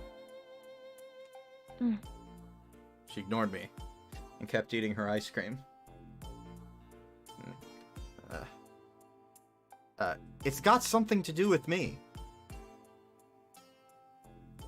As I said, I won't accept you as the house mother. I don't mean that. Yesterday, if I hadn't been passing by, where would you be right now? Oh, If you're not careful in a place like that, then maybe nobody would have come. If you couldn't move your wheelchair, what would you have done by yourself? well, Do you still think it's got nothing to do with me? I wasn't accusing her of anything. That's why I tried to speak as gently as possible. However, I wanted her to know how serious I was. look, I thanked you, didn't I? I hardly ever thank anyone, you know. It's true. It's as rare as finding an endangered species. You should be the one thanking me. Stop bragging about it. If you think that people would be happy because it's so rare, you're severely mistaken. Ugh. Katori seemed daunted by this sound argument and put down her spoon. But because I'm like this, I can't do anything for you. Do you want some ice cream? It's really expensive. I don't. I sounded a little mean, so Katori... She suddenly got all teary-eyed. Her cheeks were quivering as she desperately tried to hold back the tears. Hey, I'm sorry, I was joking. Don't make that face. Oh, no, I'm fine. That's right, see, you're fine. Hattie quacked as though he was trying to cheer Katori up. I'm not asking for appreciation. It's just that if you go out without telling anyone where you're going, it's kind of dangerous, you know? She wiped the corner of her eye a little with her finger. I understand, but I don't want to understand. I don't want to understand it. She was very stubborn about it. She put the spoon down and went to leave the dining hall. Where are you going? I'm going to wash my face. It's all sticky around my mouth from all the ice cream. She closed the notebook and put it on her lap.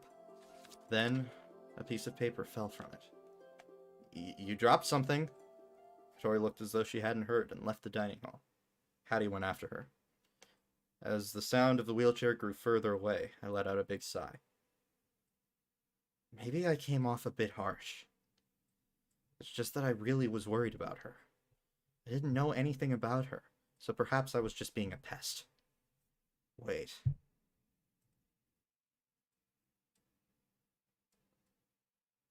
She was wearing her uniform. She was wearing her regular clothes yesterday when she was at Windmill Hill. Could it be that she was actually planning on going to school? That could have been it, right? With that thought, my mood lightened, and I went to pick up the paper that she dropped. Huh? For a moment, I couldn't believe my eyes. It was a notice from withdrawal from school.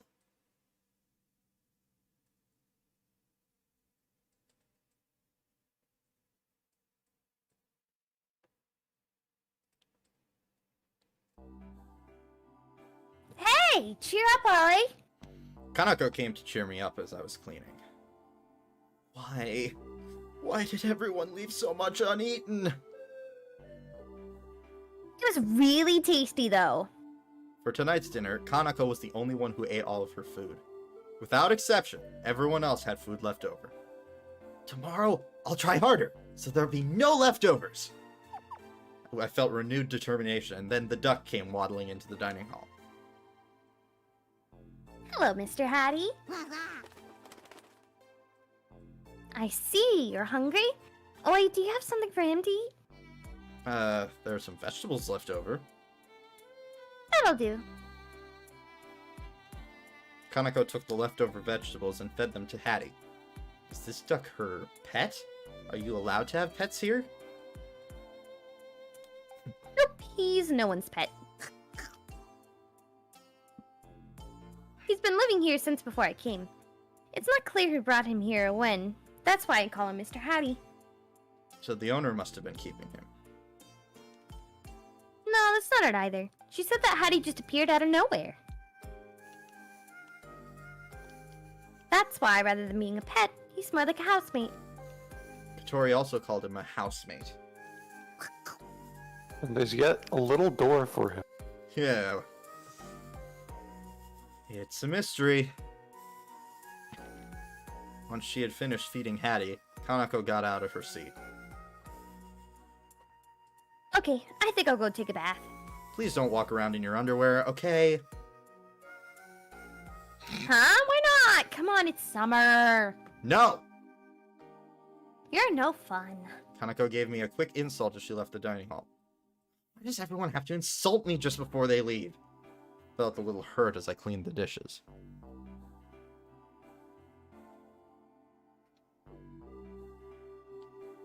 This time, it was Katori poking her head into the dining hall. It was almost as if she was waiting for Kanako to leave. Maybe she really was waiting for her to leave. I thought she might have come in search for dinner, but she appeared to be looking for something. She looked under the table.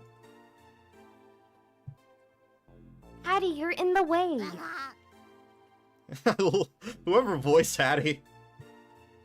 Where? She went around the table once and then came in front of the counter. Hey, have you seen a piece of paper? No, I haven't. What kind of paper? Paper is paper. Are you sure you haven't seen it? Positive. Katori groaned while staring at my face as if she were trying to see if I was telling the truth. Keeping a poker face, I continued to wipe the dishes. With no way to check, she went to look somewhere else. I'll put your dinner in the fridge. Heat it up in the microwave before you eat it, okay? I couldn't help but lie to her. She probably was looking for the withdrawal notice that I'd picked up. If it carries on like this... Oh. This is... I If think it carries it's on more like this, so. everyone's worried that she might not come anymore. Still, It looks I like feel she's that's not really the enjoying story. school. Agaha's words crossed my mind. It seems like Katori was actually planning to drop out of school. What am I even doing? Why didn't I give the withdrawal notice back to her? There I stood, with a feeling I couldn't explain. Extend those little wings which fly in this sky highly. About time.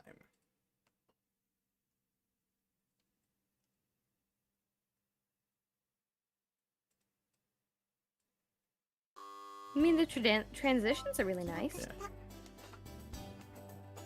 Yeah. Good morning.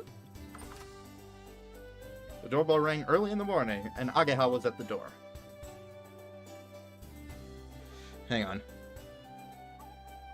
Gotta check chat periodically. What are you doing here?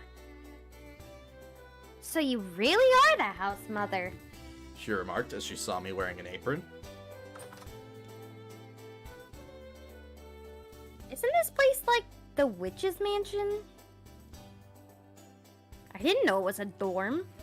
Ageha gazed upon the magnificent entrance of the so-called dorm. I was surprised too.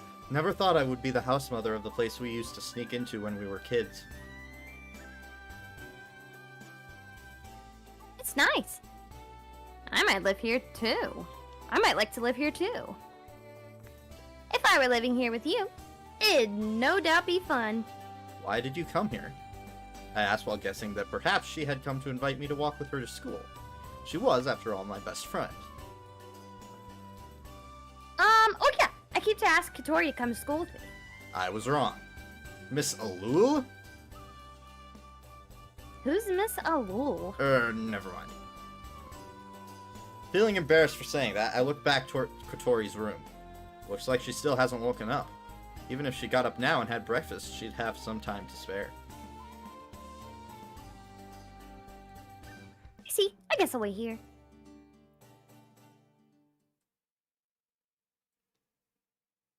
Thanks for the food. Itadakimasu. There's still some left. Oh, it's those eyes. Sorry, but I can't eat this much so early in the morning. You're joking, right? I only gave you a small portion. Even the sports team members don't eat a huge bowl of pasta in the morning. Really? Kanako was able to finish it, though. So how That's what? Kanako. So how was it? It was good. Really? Yeah, really? But there was a lot of it, so I got tired of eating it halfway through. With good food, it tastes good no matter how much you eat. False. You've always had a sketchy palate, though. A sketchy palate! Shock hit me like a bolt of lightning. I hung my head in dismay. Why are you so shocked? The truth is, I explained to Ageha that the others hadn't finished the food I'd cooked for them the other day. I thought I'd ask her opinion, which is why I made Ageha some food and got her to eat it. How did you think the girls would want to eat super heavy foods like ginger pork or pasta in the morning? Maybe you should make lighter meals. For pasta, why not try a simple tomato sauce or Japanese style? Huh, go figure. I just make the things I thought they'd like. Boy or girl, we're all human. Tasty is tasty. That's what I believed. Yes, but people like to eat different types of foods in the mornings. In the midst of agonizing over this, I heard the squeaking of wheels coming down the hallway. Hattie the duck came into the dining hall, then Kotori came in after him. Why do I have to do this? Ugh. Kotori rubbed her sleepy eyes and started preparing Hattie's food. It somehow looked as if the hungry Hattie had woken her up. Oh, Eat up. Once you're nice and fat, it'll be my turn. Not understanding her words! Oh my god. That's horrible. That's horrible. That's horrible. That's horrible. Hattie quacked happily and continued to eat his food. It's a duck! How cute! Huh? Kotori noticed Ageha, and that became her wake-up call. This is a call duck, right? I've seen one in a TV commercial. Is it yours, Katori? He just decided to live in my room, that's all. Why are you here? Since you've been out of school for so long, I came to see how you were. Do you feel better now? Did the teacher ask you to come by? No, they didn't actually. Hey, do you want to go to school together? Who would want to go with you? Dun dun dun. Kotori made another one of those straight faces she was so good at. But if you take too much time off, you'll get behind in class. I don't think it has anything to do with you. Well, that's true. You're right. I'm sorry. Who said I was taking a day off today? Huh? Don't get the wrong idea. The reason I'm going isn't because you asked me to. Okay then, I'll wait for you.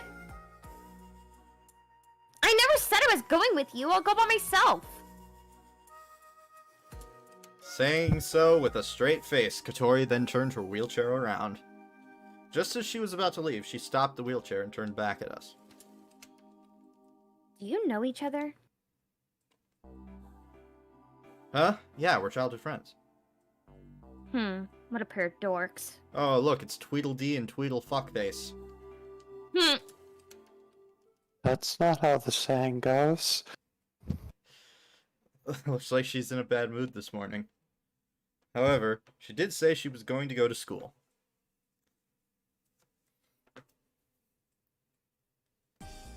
After cleaning things up, I left the dormitory with Ageha. On our way to school, a conversation came up about Katori. Is there a reason why Katori stopped coming to school? Yeah, I guess there is. Katori has a walking disability, right? When we joined the same class, it seems like she wasn't fitting in. Sometimes I would speak to her. That's the Ageha I know. If there was someone who didn't fit into the group or was left out, she couldn't ignore them. In the past, I think that's why she started to play with Masa. But it seems like Katori doesn't really want to fit in. Yeah, I can imagine that somehow. When the other girls in the class saw me with Katori like that, they got angry. That's when all the trouble started. It became a big argument between the girls in the classroom and Katori. After she had the flashback, she looked a bit downhearted. Ageha was cheerful and had many friends. Katori, who didn't respond to Ageha's concerns about her, might have been seen as the one in the wrong by those around them. Since then, she stopped coming to school? That's right. You know, back then Katori was amazing. She faced up to all the girls in our class and didn't back down at all. Ageha passionately began telling stories. I decided not to ask her about what kind of heroic deeds took place, or for any specific details. Well, I didn't expect that. Even just by saying something in a slightly harsh way, she gets all tearful. Why did Katori even come to our school? Hmm? You know, she doesn't enjoy the class, doesn't try to make any friends. The only reason I could think of was that it might be because it had full disabled access. In fact, that could be the main reason. Yeesh, I've got to do something about this. Listening to Ageha, I remembered the withdrawal notice that I picked up last night. On the spur of the moment, I decided not to give it back and acted like I knew nothing about it. Oh, shit. You good? No, he ain't. Something was very scratchy in my throat. Oof. Very dry. Is she That's really, never good. Is she really planning to drop out? Felt like I'd picked some heavy piece of lost property. The two of us both made troubled faces as we walked. It started to get a bit noisy. A strange commotion surrounded us. Most of the other older students around us were looking in the same older? What am I talking about? Most of the other students around us were looking in the same direction. Over there was a tall, slender, beautiful girl walking along. Oh, it's her. It was the girl I met in the garage. Everyone was looking at her with curiosity, but it seemed like she hadn't noticed. I was looking just like everyone else, but Ageha seemed to take it a different way. Uh-huh. As I thought, you have high standards. That girl is really famous in our school. She's the super repeat student, Amane Mochizuki. Super repeat student? She has food in her name. Yeah, she's repeated the same school year many times.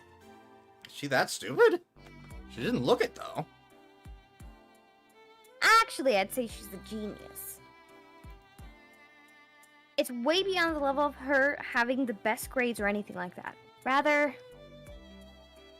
it's that teachers have nothing more to teach her, in fact. They sometimes go to learn from her, it seems. Smarter than the teachers. Did our school really deal in such specialized fields? Despite that, she doesn't graduate and stays in school. She plans a way to drop credits and intentionally repeats the year. She repeated the year for more times than the school rules allow. So that's why she's a super repeat student. But it's strange to see her on her way to school in the morning. Didn't know if she was a genius or not, but she definitely seemed like a pretty weird person.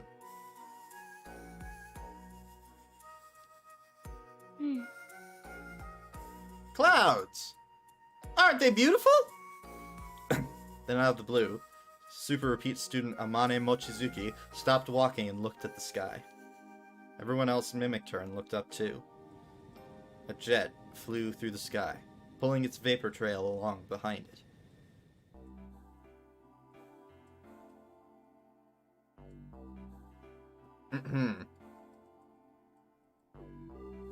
Did you read it? No, yeah, I she said, didn't. wow. I didn't catch that. Sorry. Neither Oh. did I. Yeah, didn't go through it. Sorry. As soon as everyone realized it was a plane, that they quickly lost interest and started to walk again. However, Amane Mochizuki stood there, looking up at the plane flying high in the sky. People were coming from behind, but it seemed like she didn't care at all. Let's go. Yeah. Kotori arrived just as the morning homeroom class finished. I think I'll continue the stream until the next Extend the Wings screen. Yeah. Then I'll call it. Sorry I'm late. 幅ね、もう体調の方はいいのか？ Yes, thank you. そうか、心配してたんだぞ。 Kotori wheeled past the surprised teacher and went to her desk. The desk right at the front was the only one that didn't have a chair. Everyone looked on puzzled. I'm not an animal in a zoo. Now that Kotori was in school, she started her cool allure routine again. She concentrated during class and answered the teacher's questions easily when asked. Her grades in regular subjects were apparently really good. During recess, she sat at her desk, reading a book, or went off somewhere. She didn't try to talk to anyone, and even if Ageha tried to speak to her, she would ignore her. The other girls in the class looked like they were worried about how they should treat her and watched her from a distance. Kotori looked bored watching us during gym class, but for some reason, that left a deep impression on me. She always looked like she was all alone and didn't seem to be enjoying herself very much. Hey, Kotori!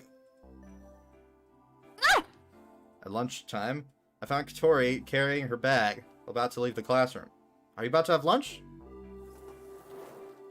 Suddenly, Kotori dashed away at unbelievable speed. Hey! In the heat of the moment, I tried to chase her, but I was caught off guard. In the meantime, Kotori had gotten inside the elevator. According to the school rules, most students are not allowed to use the elevator. It was only supposed to be used by workers, teachers carrying big loads, and disabled students like Kotori. Even so, I tried to chase after her, but the elevator door shut right in front of me. Hi. As I stood and watched the self-proclaimed cool allure stuck her tongue out at me and headed to the floor below. You're not getting away. I ran to the school gates. She was holding her bag. I thought she was trying to leave early, so I went to cut her off. However, I couldn't deny the possibility that her lunch was in the bag. Maybe I got the wrong idea. If I had the wrong idea, there would be no problem. While I was guarding the school gate, something from behind crashed into me. Ah! Whoa! Ouch! What was that? I got up feeling like I'd been attacked by an avalanche. Then I saw a big cardboard box and a girl on the ground. Are you okay?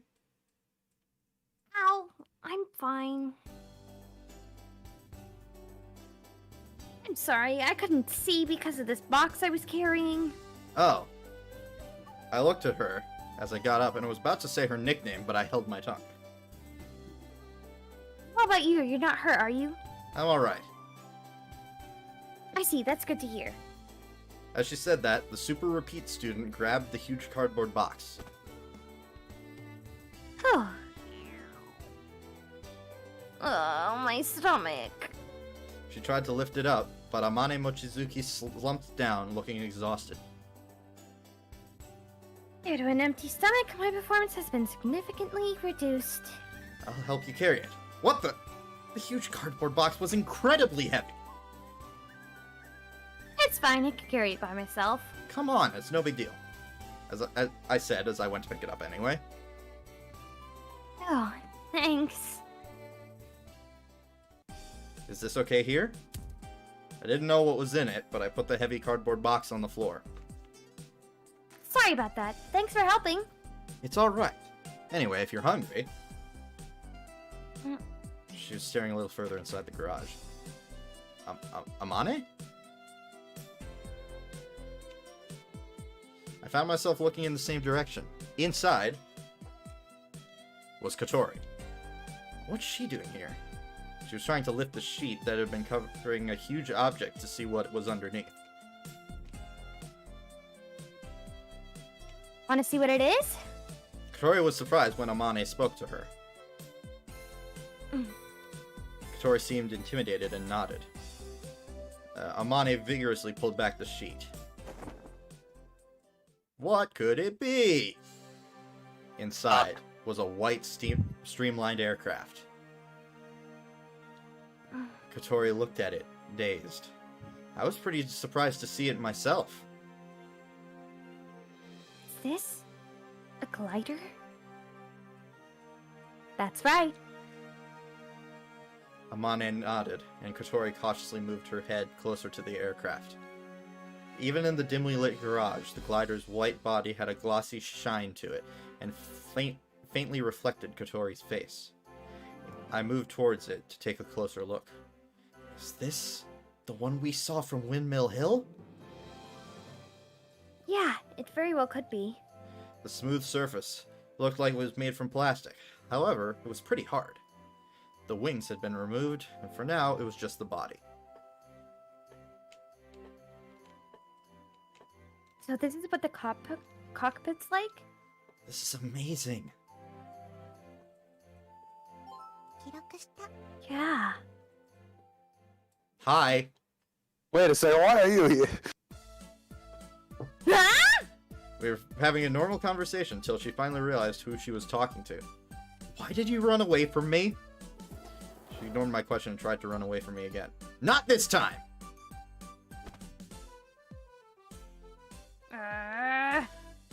What did you come here for? You're not here to eat lunch, are you? There was some mean guy guarding the school gates, so I came to hide in here. So she really was trying to leave early. Do you know her? Amane was listening carefully to our conversation.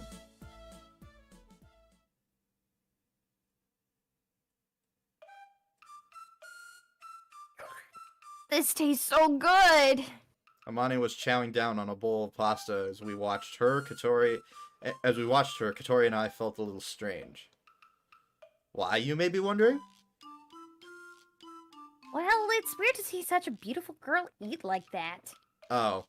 Katori didn't know that when she was digging into the ice cream, I had the same feeling when I was watching her. By the way, Amane was eating the lunch that I had brought. Since the boarders didn't eat the pasta for breakfast, I packed it for lunch. I had prepared 2 lunches. One was for me. I prepared the other for Katori. I thought that if she was going to school, she might need it. What the fuck did I do? You should probably say. Yeah. That's why I was chasing her. If she didn't need it, I thought that I might eat them both myself, but she ran away before I could ask her. Are you sure, though, for me to eat your lunch? Amane asked, although she had already eaten most of it. I've already eaten my own. I was hungry during morning recess, so I had lunch early. Relieved to hear my answer, Amane continued to enjoy the cold pasta. Ooh, this this is delicious. It's been a while since I had proper food like this. Didn't you have anything to eat after I saw you yesterday? I'd only given her that bread. Amane stopped moving her chopsticks and took a good look at my face. Could it be that you're the person who gave me that bread yesterday? You just realized? Well, I was really focused yesterday. She really is weird. Oh, I see. So this is the second time that you've saved me. And she looked at me with joy. If she were a dog, her tail would definitely be wagging like crazy. Why did you feel the need to bring that up? Why did you feel the need to phrase it that way? With that bread 20 hours ago, the last meal I've eaten was roughly 70 hours ago. I tried doing the math. If there are 24 hours in a day, that's 3 days ago! I went to Taioken and ate ramen with all the toppings. The soup was rich and delicious. She started drooling, as if she were having flashbacks. Why don't you eat? Are you on a diet? I forgot. Huh? When I'm thinking about something, I forget about everything else. I'm such an idiot. Oh, the dialogue is changed slightly. Okay. 'Cause I think on PC the line was, when I'm thinking about something I forget about everything else, that's because I'm stupid. Or something like that. In fact, I think that's the line they showed when they showed her in the trailer I showed you.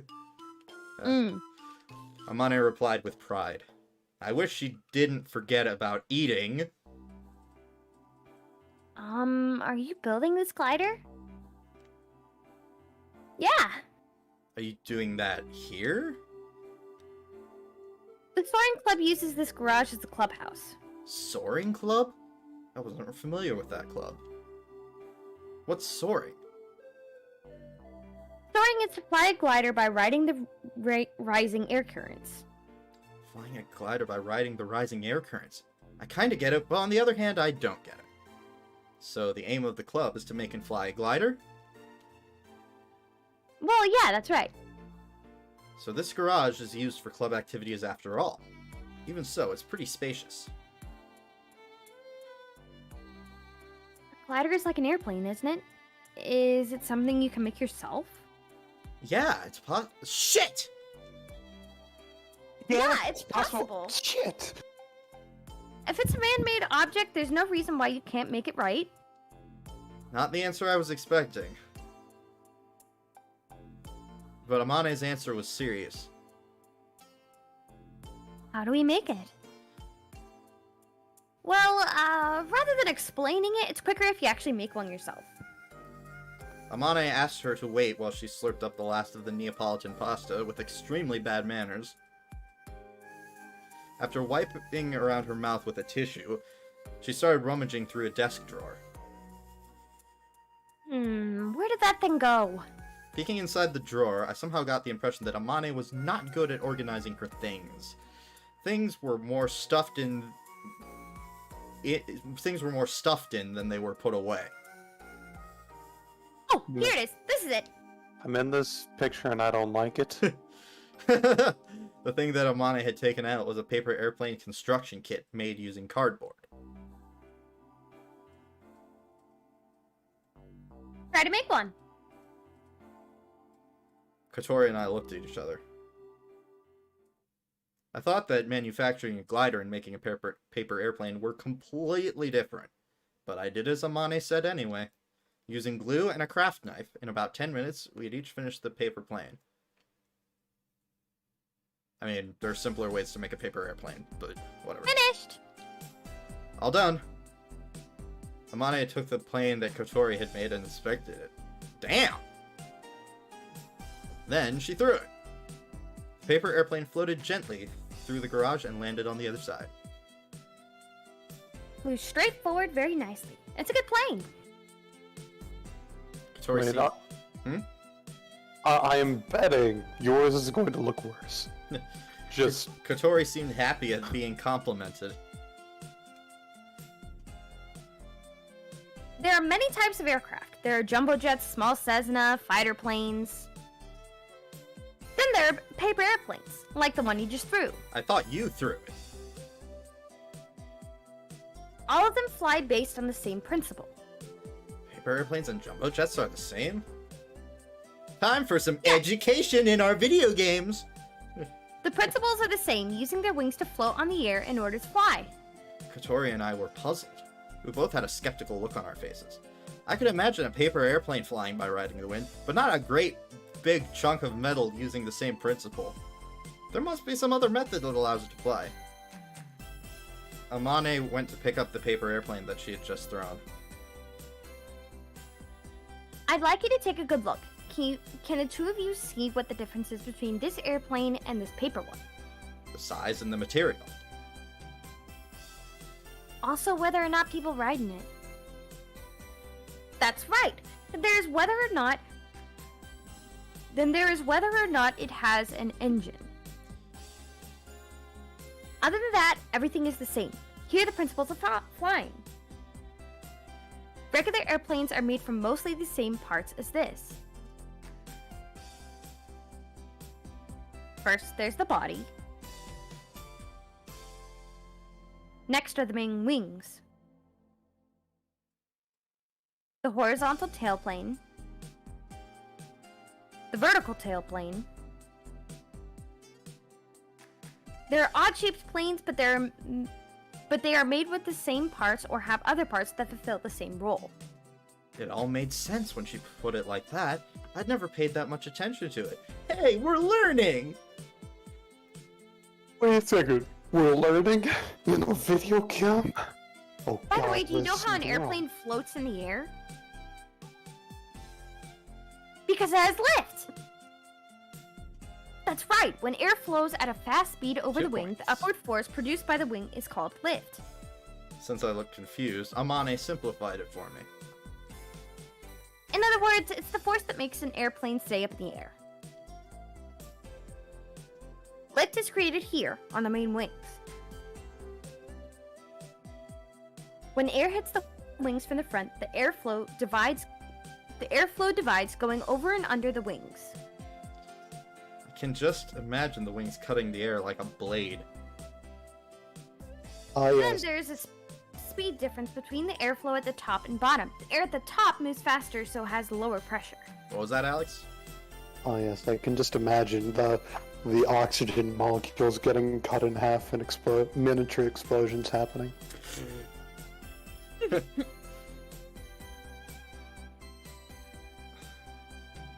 That's Bernoulli's principle. Amane nodded. I was surprised that Kotori knew such a principle. What is that? They taught it in class. We didn't learn about that at my school. Maybe. That's why the airplane wings are designed like this, so that the air flows faster over the top. This is to create lower air pressure at the top. The pressure underneath the wing is higher in comparison because the air moves slower. This lifts up the plane. The air works to lift the wings up. It's a phenomenon that's hard to suddenly imagine. So that's Bernoulli's principle. Amane nodded in agreement. Also, the air flowing over the top of the wing moves downwards because of the wing's curved surface, causing downwards thrust behind it. As she explained, Amane drew us a cross-section of a wing. According to that, an airplane's wings are flat on the bottom and curved on the top. It was almost like a kind of teardrop. Apparently, the air at the top flows along the curved surface, which bends to flow downward. As for the question of why the air flows along the curved surface, it can only be said that this is because of the nature of air. Or so it would seem. This downward push of the air, according to Newton's third law, causes an opposite reaction on the wing and lifts it in an upward direction. The reaction lifts up the wings. When you try to throw down a heavy basketball on the ground, doesn't your body feel like it's floating a bit? It's the same as that. Not really. It doesn't really feel It's like more that. so like when you're falling from like one of those roller coaster rides, you Yeah. kind of just get lifted up in the air. The G-force is Yes. working against Yeah. you. Does that mean when the wing drops the air that makes it fly? So when the lift exceeds the weight of the airplane, that is what makes it rise in the air. Even if it's a jumbo jet that weighs several hundred tons. Theoretically, that may be so. But I still couldn't imagine how that lift can make a several hundred-ton airplane fly. Yeah, airplanes do actually fly in the sky. This is kind of funny, because I just flew back. True, true. I flew internationally only two months last month. Yeah. So it's like, and international airplanes, they're humongous. Yeah. But it's like most of what powers it, the engines obviously. But that's really the power that's needed just to stay in the air. Yeah. Because if you're always having I was on a plane. force. I was on a plane 3 days ago, so Oh yeah. I was on a plane a year ago. yeah, I don't fly often. The main wings of an airplane create the lift that allows it to fly and are therefore integral to its design. I didn't know if I understood or not. However, I understood that the main wings were the most important part. Next are the tail planes, which there are two types, vertical and horizontal. These are added to stabilize the position of the airplane is when in midair. An airplane flying in midair is much more unstable than we humans are when standing on the ground. An airplane flying in midair, as opposed to an airplane flying anywhere else. The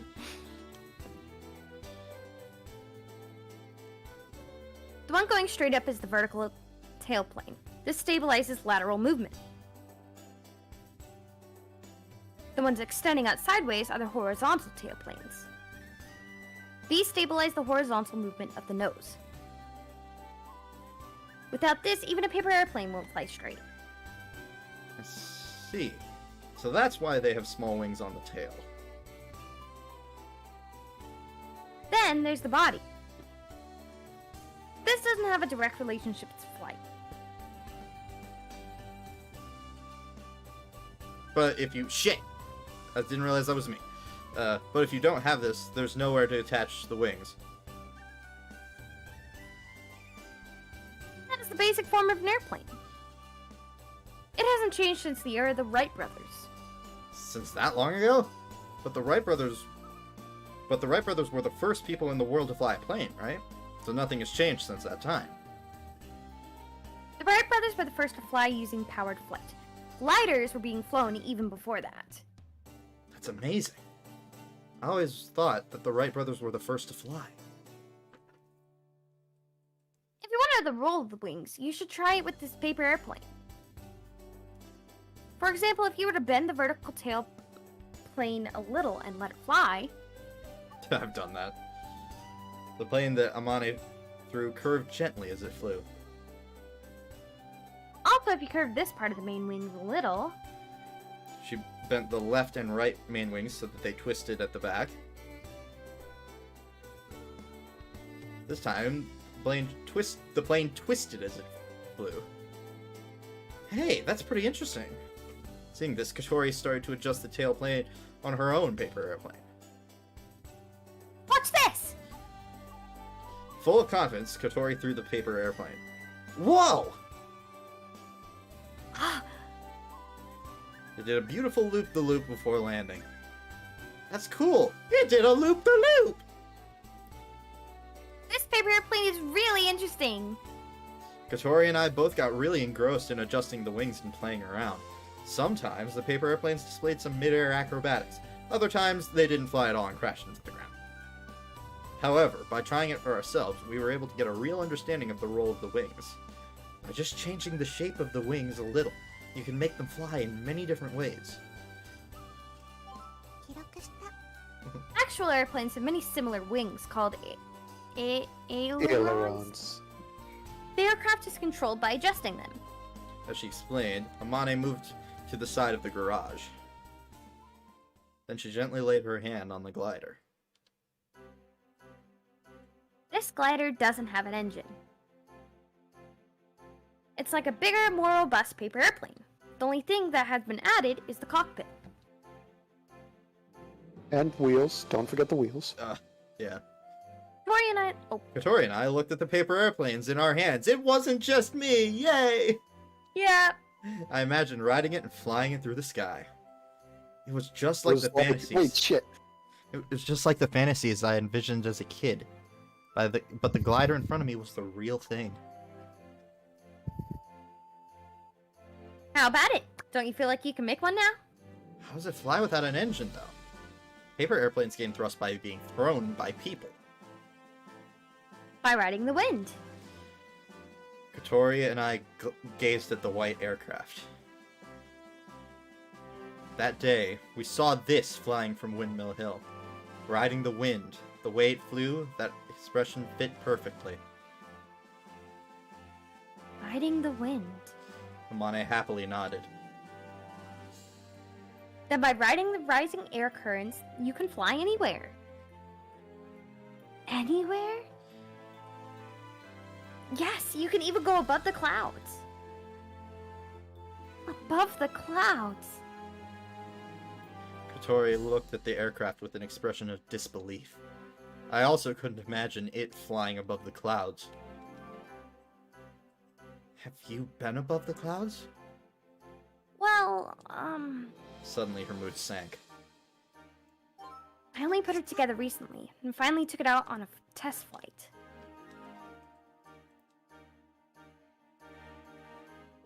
It was that time. Yeah. Katori and I looked at each other. The wings weren't strong enough and snapped halfway through. Okay. Huh? So, you mean... Yeah, it was pretty dangerous. If they had broken completely, I might have fallen to my death in the lake. She laughed as she spoke. I'm in this picture and I don't like it. No. After I built them, but I'm not that great with the precise work. Also, I know some of the instruments are broken, but I'm having trouble getting my hands on the parts. Why don't you make them yourself? Katori said that so easily. Well, this was the school where they taught students how to make those types of instruments. That's not good either. Amane, with a troubled look on her face, took some broken parts from a drawer. The diaphragm is one of the parts used to make the airspeed controller. This was a special order, and the factory where this is made shut down a long time ago. Katori and I gazed at the parts in Amane's hand. It certainly looked like it wouldn't be easy to make. If it's the kind of thing that can be made in the town factory, there might be something that can be done about it. Amane's eyes lit up as I quietly mumbled. Really? Well, I won't know until I ask, but I know someone who works with these kinds of instruments. Please! If I don't have this, I'll be in... If I don't have this, I'll be in a real fix. Okay, I'll try asking next time I see him. Can I borrow this? Thank you! This will be the third time you've saved me. Whoa! She suddenly hugged me and we were cheek to cheek. Thank you, thank you! You can thank me once I've actually got it. Oh, yes, I guess you're right. But this includes thanks for lunch. So, let me express my thanks one more time. No, that's enough. Seriously. Really? Well, if that isn't proof that this guy is not a pervert, I don't know what is.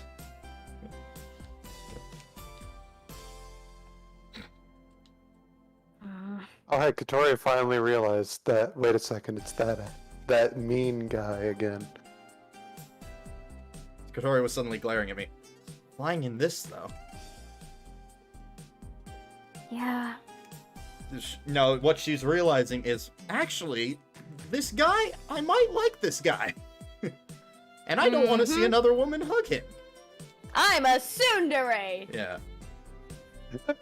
Oh, screw off, I'm the only tsundere we can have around here. Oh, right, there are two. There are two tsunderes. Wait, I'm not a tsundere. Baka? Idiot. Such a baka!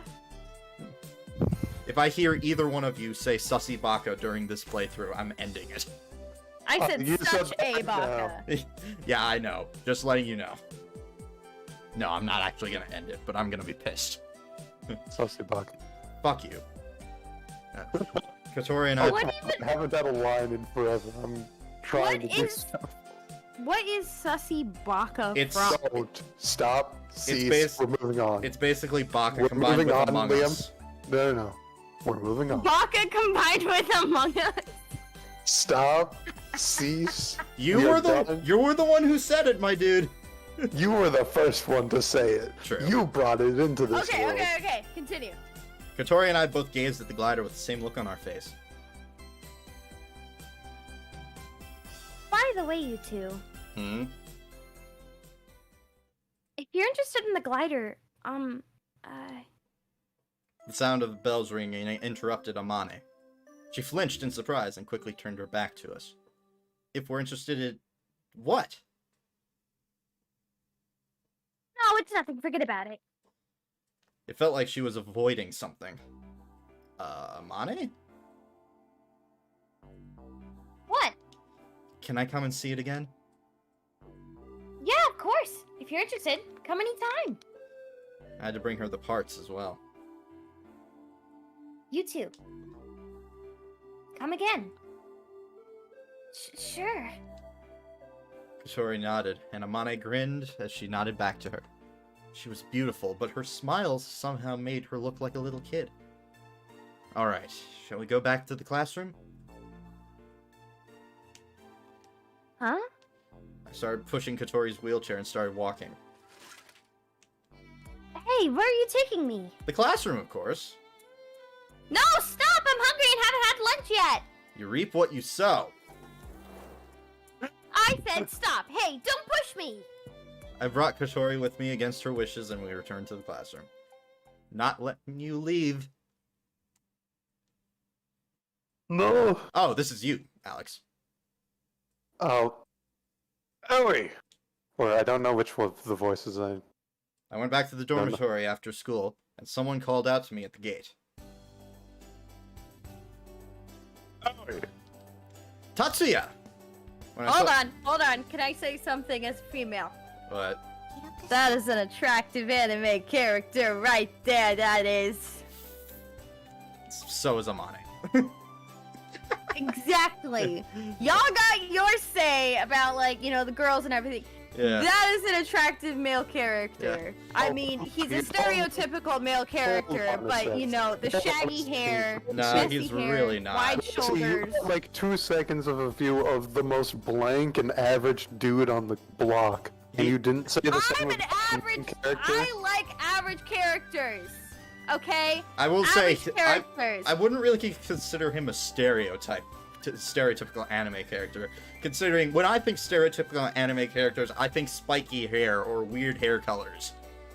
Exactly. He's normal. Yeah. I like normal-looking people. Heck, I had a crush on Tobey Maguire when I watched the first Spider-Man movies at like age 4. Okay.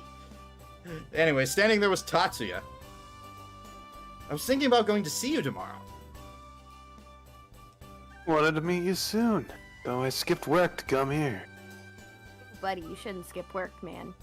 Been a long time, Dory. Tatsuya ruffled my hair. Hey, stop that, will ya? Completely ignoring my adorable. attempts to resist, Tatsuya gave me a noogie, grinding my hair round and round. That probably really messed up my hair. This is Tatsuya Igarashi. This is who I looked up to. He's a childhood friend of Ageha, of Ageha and mine. Sorry, I forgot to pronounce Ageha for a second. He was like a big brother to us. He was much older Imagine than if- us. Huh? Imagine if Ace Attorney was made like this, with It'd be, like little interactions and stuff like this. it'd be great. It would. Oh wait, that's called Danganronpa. Oh!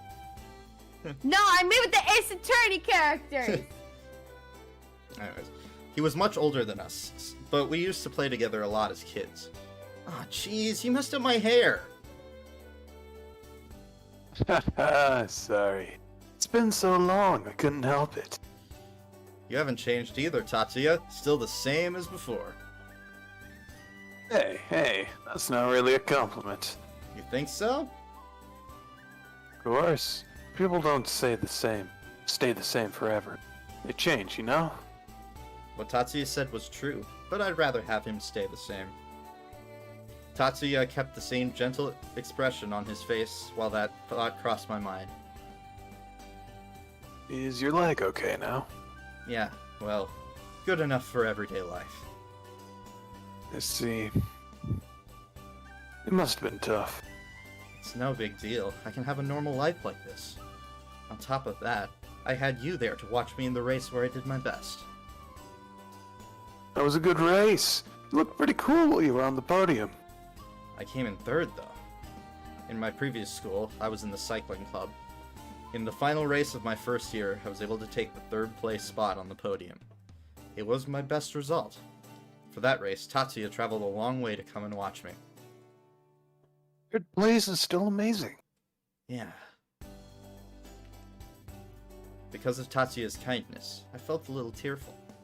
He sensed how I was feeling and started to mess with my hair again. This time it wasn't so rough. Oh, now you're the house mother of this place, huh? Yeah. Sounds so manly. The Flying Fish Manor. Let's bring back memories. We used to play here a lot. We would sneak in. Oh, yeah. That's right. Hmm? Wasn't that what he was talking about just now? By the way, is that girl a boarder here? Someone was hiding behind the gate. Katori. It looked like she couldn't get past with Tatsuya and I in the way. She could have just spoken to us normally, but instead she was hiding and watching us. Missy! Hello.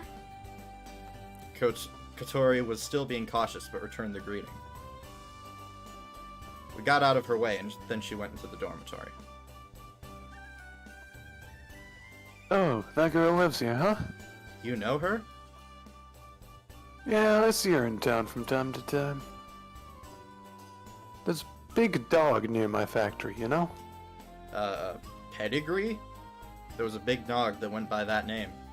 I'm sure it was a Saint Bernard. Yesterday, she was hanging around near Pedigree. Was she by any chance trying to pet him? Yeah, that's what it looked like. She was giving him food, but the dog only eats food from his owner. As I thought. That was in the things I want to do list. Pet the big dog in the neighborhood. It looks scary, but it might be friendly. Also, I'd like to ride around on its back. So she was skipping school for that? Well, let's put Katori off to the side for now. Anyways, welcome back, Hidori. It's good to be back, Tatsuya. I felt a little embarrassed as I answered, and Tatsuya grinned at me. You have any problems, don't hesitate to ask. I'm your big bro, right? Parting with those words, Tatsuya turned to leave. Oh, that's right, Tatsuya! Huh? I know this is a bit soon, but I have a favor to ask. I took the parts that Amane had left with me out of my bag. Along with the parts was a memo with the measurements on it. I need some parts the same as these. Would you be able to help? Tatsuya's family ran a factory. It was known as the Town Factory, and they manufactured special parts. That's where Tatsuya was currently working. If Tatsuya couldn't do it, he might be able to use his connections with other engineers to introduce me to other factories. Tatsuya looked at the broken parts in the memo. Diaphragm, huh? Yeah, okay. He quickly answered. I'll contact you once I get my hands on it. Thanks, Tatsuya. No problem. Tatsuya raised one hand and turned to leave. Thanks to the fact that I was able to meet Tatsuya, I went back to my room in a good mood. Oh. I wonder whose room this is. His room? Yeah. I put my hand on the saddle of the bicycle in the corner of my room. I was proud to have been able to stand on the podium in front of a buddy like him.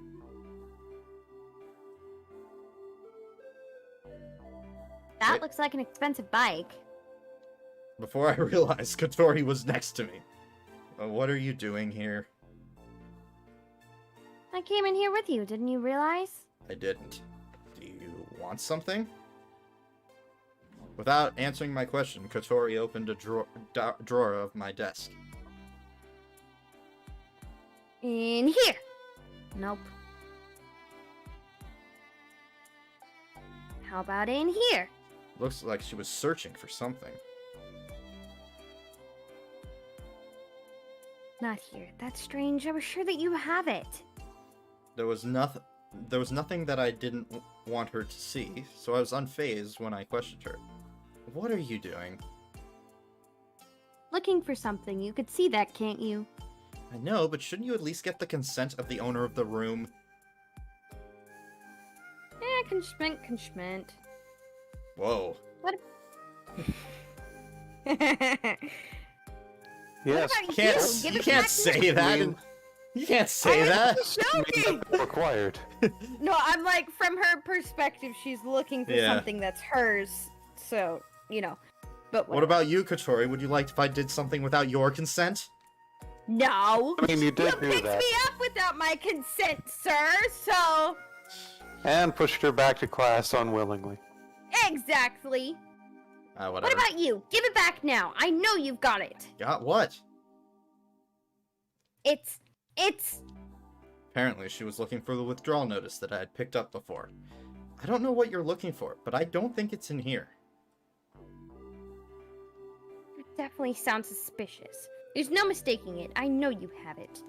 If anyone's gonna say Sussy Baka, it's her. I can't believe I just said that. Lamb. I need to end my own Let's Play. Yep. Yeah, this is where we're leaving it for today. We No, hope no, everybody no, enjoyed- no. Did you say something? I didn't say anything. I was about to say Sussy Baka.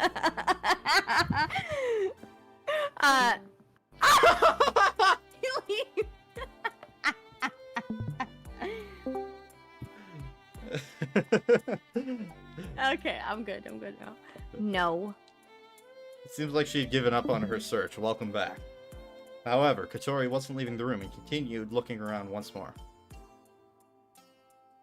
This is the first time I've been in the boys' room.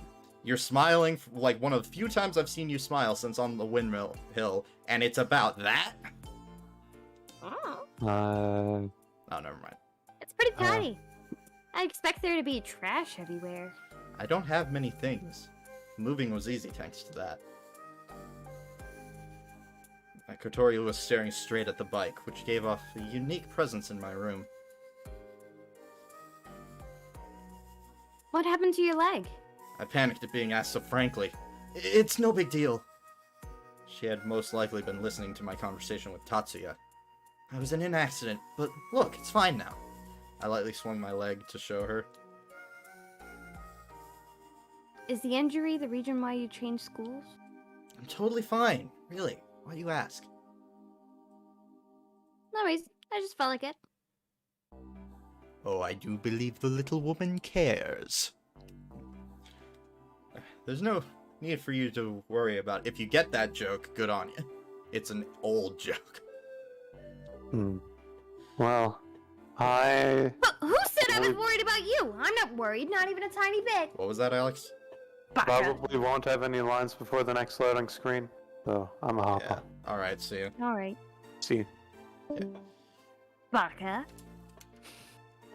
See you later. That was a waste of time. Kotori put on a straight face and went back to her room. You're going again tomorrow, aren't you? Hmm? To the garage, at lunch. I'm not going! Is what it felt like she was going to say. I'll be there. She answered and panicked as she left my room. Guess I'll make 3 lunches this time. Okay, this should be it. Extend those little wings which fly in the sky high. Oh, it's a school this time. Or the outside. Ooh. Alright, let me save. Well, that was a lot of fun. I fucking love this game. How long did we record? Or stream? The stream has been going for 2.5 hours. A little over. Oh my goodness. Okay, this... I just realized. This is the kind of game that I would save, like, every time. Because it has 100 slots. How? Why? Why would you need that many? Are there different endings? Because if there's a There whole are- bunch of different yeah, endings, there are. then I understand. Okay. How many endings? As many endings as there are girls. It's a romance. There's not a harem ending, but there's an ending for every individual girl. So I guess we're going for Kotori first? Honestly, she's my favorite. Okay, we'll go for Kotori first. I've actually gotten a little ways into like her romance route already. A couple, Okay. but it was years ago. I don't remember shit. We could do Kotori, then Amane, then Ageha. Ageha, and then Korone, whatever that other girl was. The other girl, Kanako. Konoko. Uh, Right, that's 4. there are, in terms of girls we have not met. I don't know if they all have a route, but oops. No. Back to config. Let's see. What the fuck? Okay, Kotori. Why? Okay, here we go. Ageha, Amane, Asa. I don't know if she has a route. Don't think she She does. looks like a literal child, so I hope not. Asa and Yoru. They look like sisters, so... Hibari, who I believe does not have a route. Oh, okay. I don't know if Hotaru does. Hotaru is, we meet her later. She Again, looks like a child. She's, Ageha's sister. Yeah, I would not go for that. Akari, I believe she has a route. Okay, that's 5. Okay, Kanako, of course. And that's it. Really? Okay, I don't know if I'm gonna do more than one route. I'm gonna be honest. Kinda only want to do one. 5 different... Maybe 2. Okay, well, let's just go Kotori Agaha first. then. Yeah. Kotori and Agaha. Because Yeah. they're the most interesting, what it seems to me. Yeah. Like, the most interesting. And he shows interest in both Kotori and Agaha. Yeah. I wouldn't make him That's the non-perverted routes. There's... What? No, it's a joke, because, like, honestly, the only reason why he would go for Amane is because of And... because of how she Ageha- looks. And then his childhood friend. Well, yeah, Kotori and Ageha, like, I feel like Kotori is, like, I mean, it's the tsundere. Like, come on. Yeah. And Ageha, the childhood friend, like, the one who, let's just say, she teasingly flirts with him at many points throughout the game. So. Yeah. Well, I mean, as childhood friends do. Yeah. And I'd be shocked if Kanako has a route. She might. Anyways, we're done for now. So, thank you all so much for watching. I really appreciate it. If I don't know if I'll do 2 streams a day anymore. Maybe. I don't know. Not tomorrow, though. Because you said you were limited on time. Are we just gonna play Skyward Sword until it's done? Yeah. Because I feel like because we took so long with this, we could have this be like a once or twice a week thing.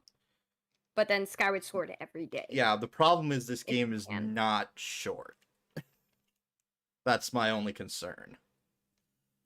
Then we could do like 3 times a week, or that'll do.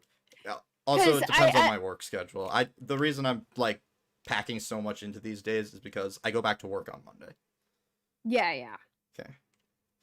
Yeah. But anyways, thank you all so much for watching. I really appreciate it. And we will see you in the next one. Take care, continue testing, and best of luck in all of your future endeavors. Bye bye.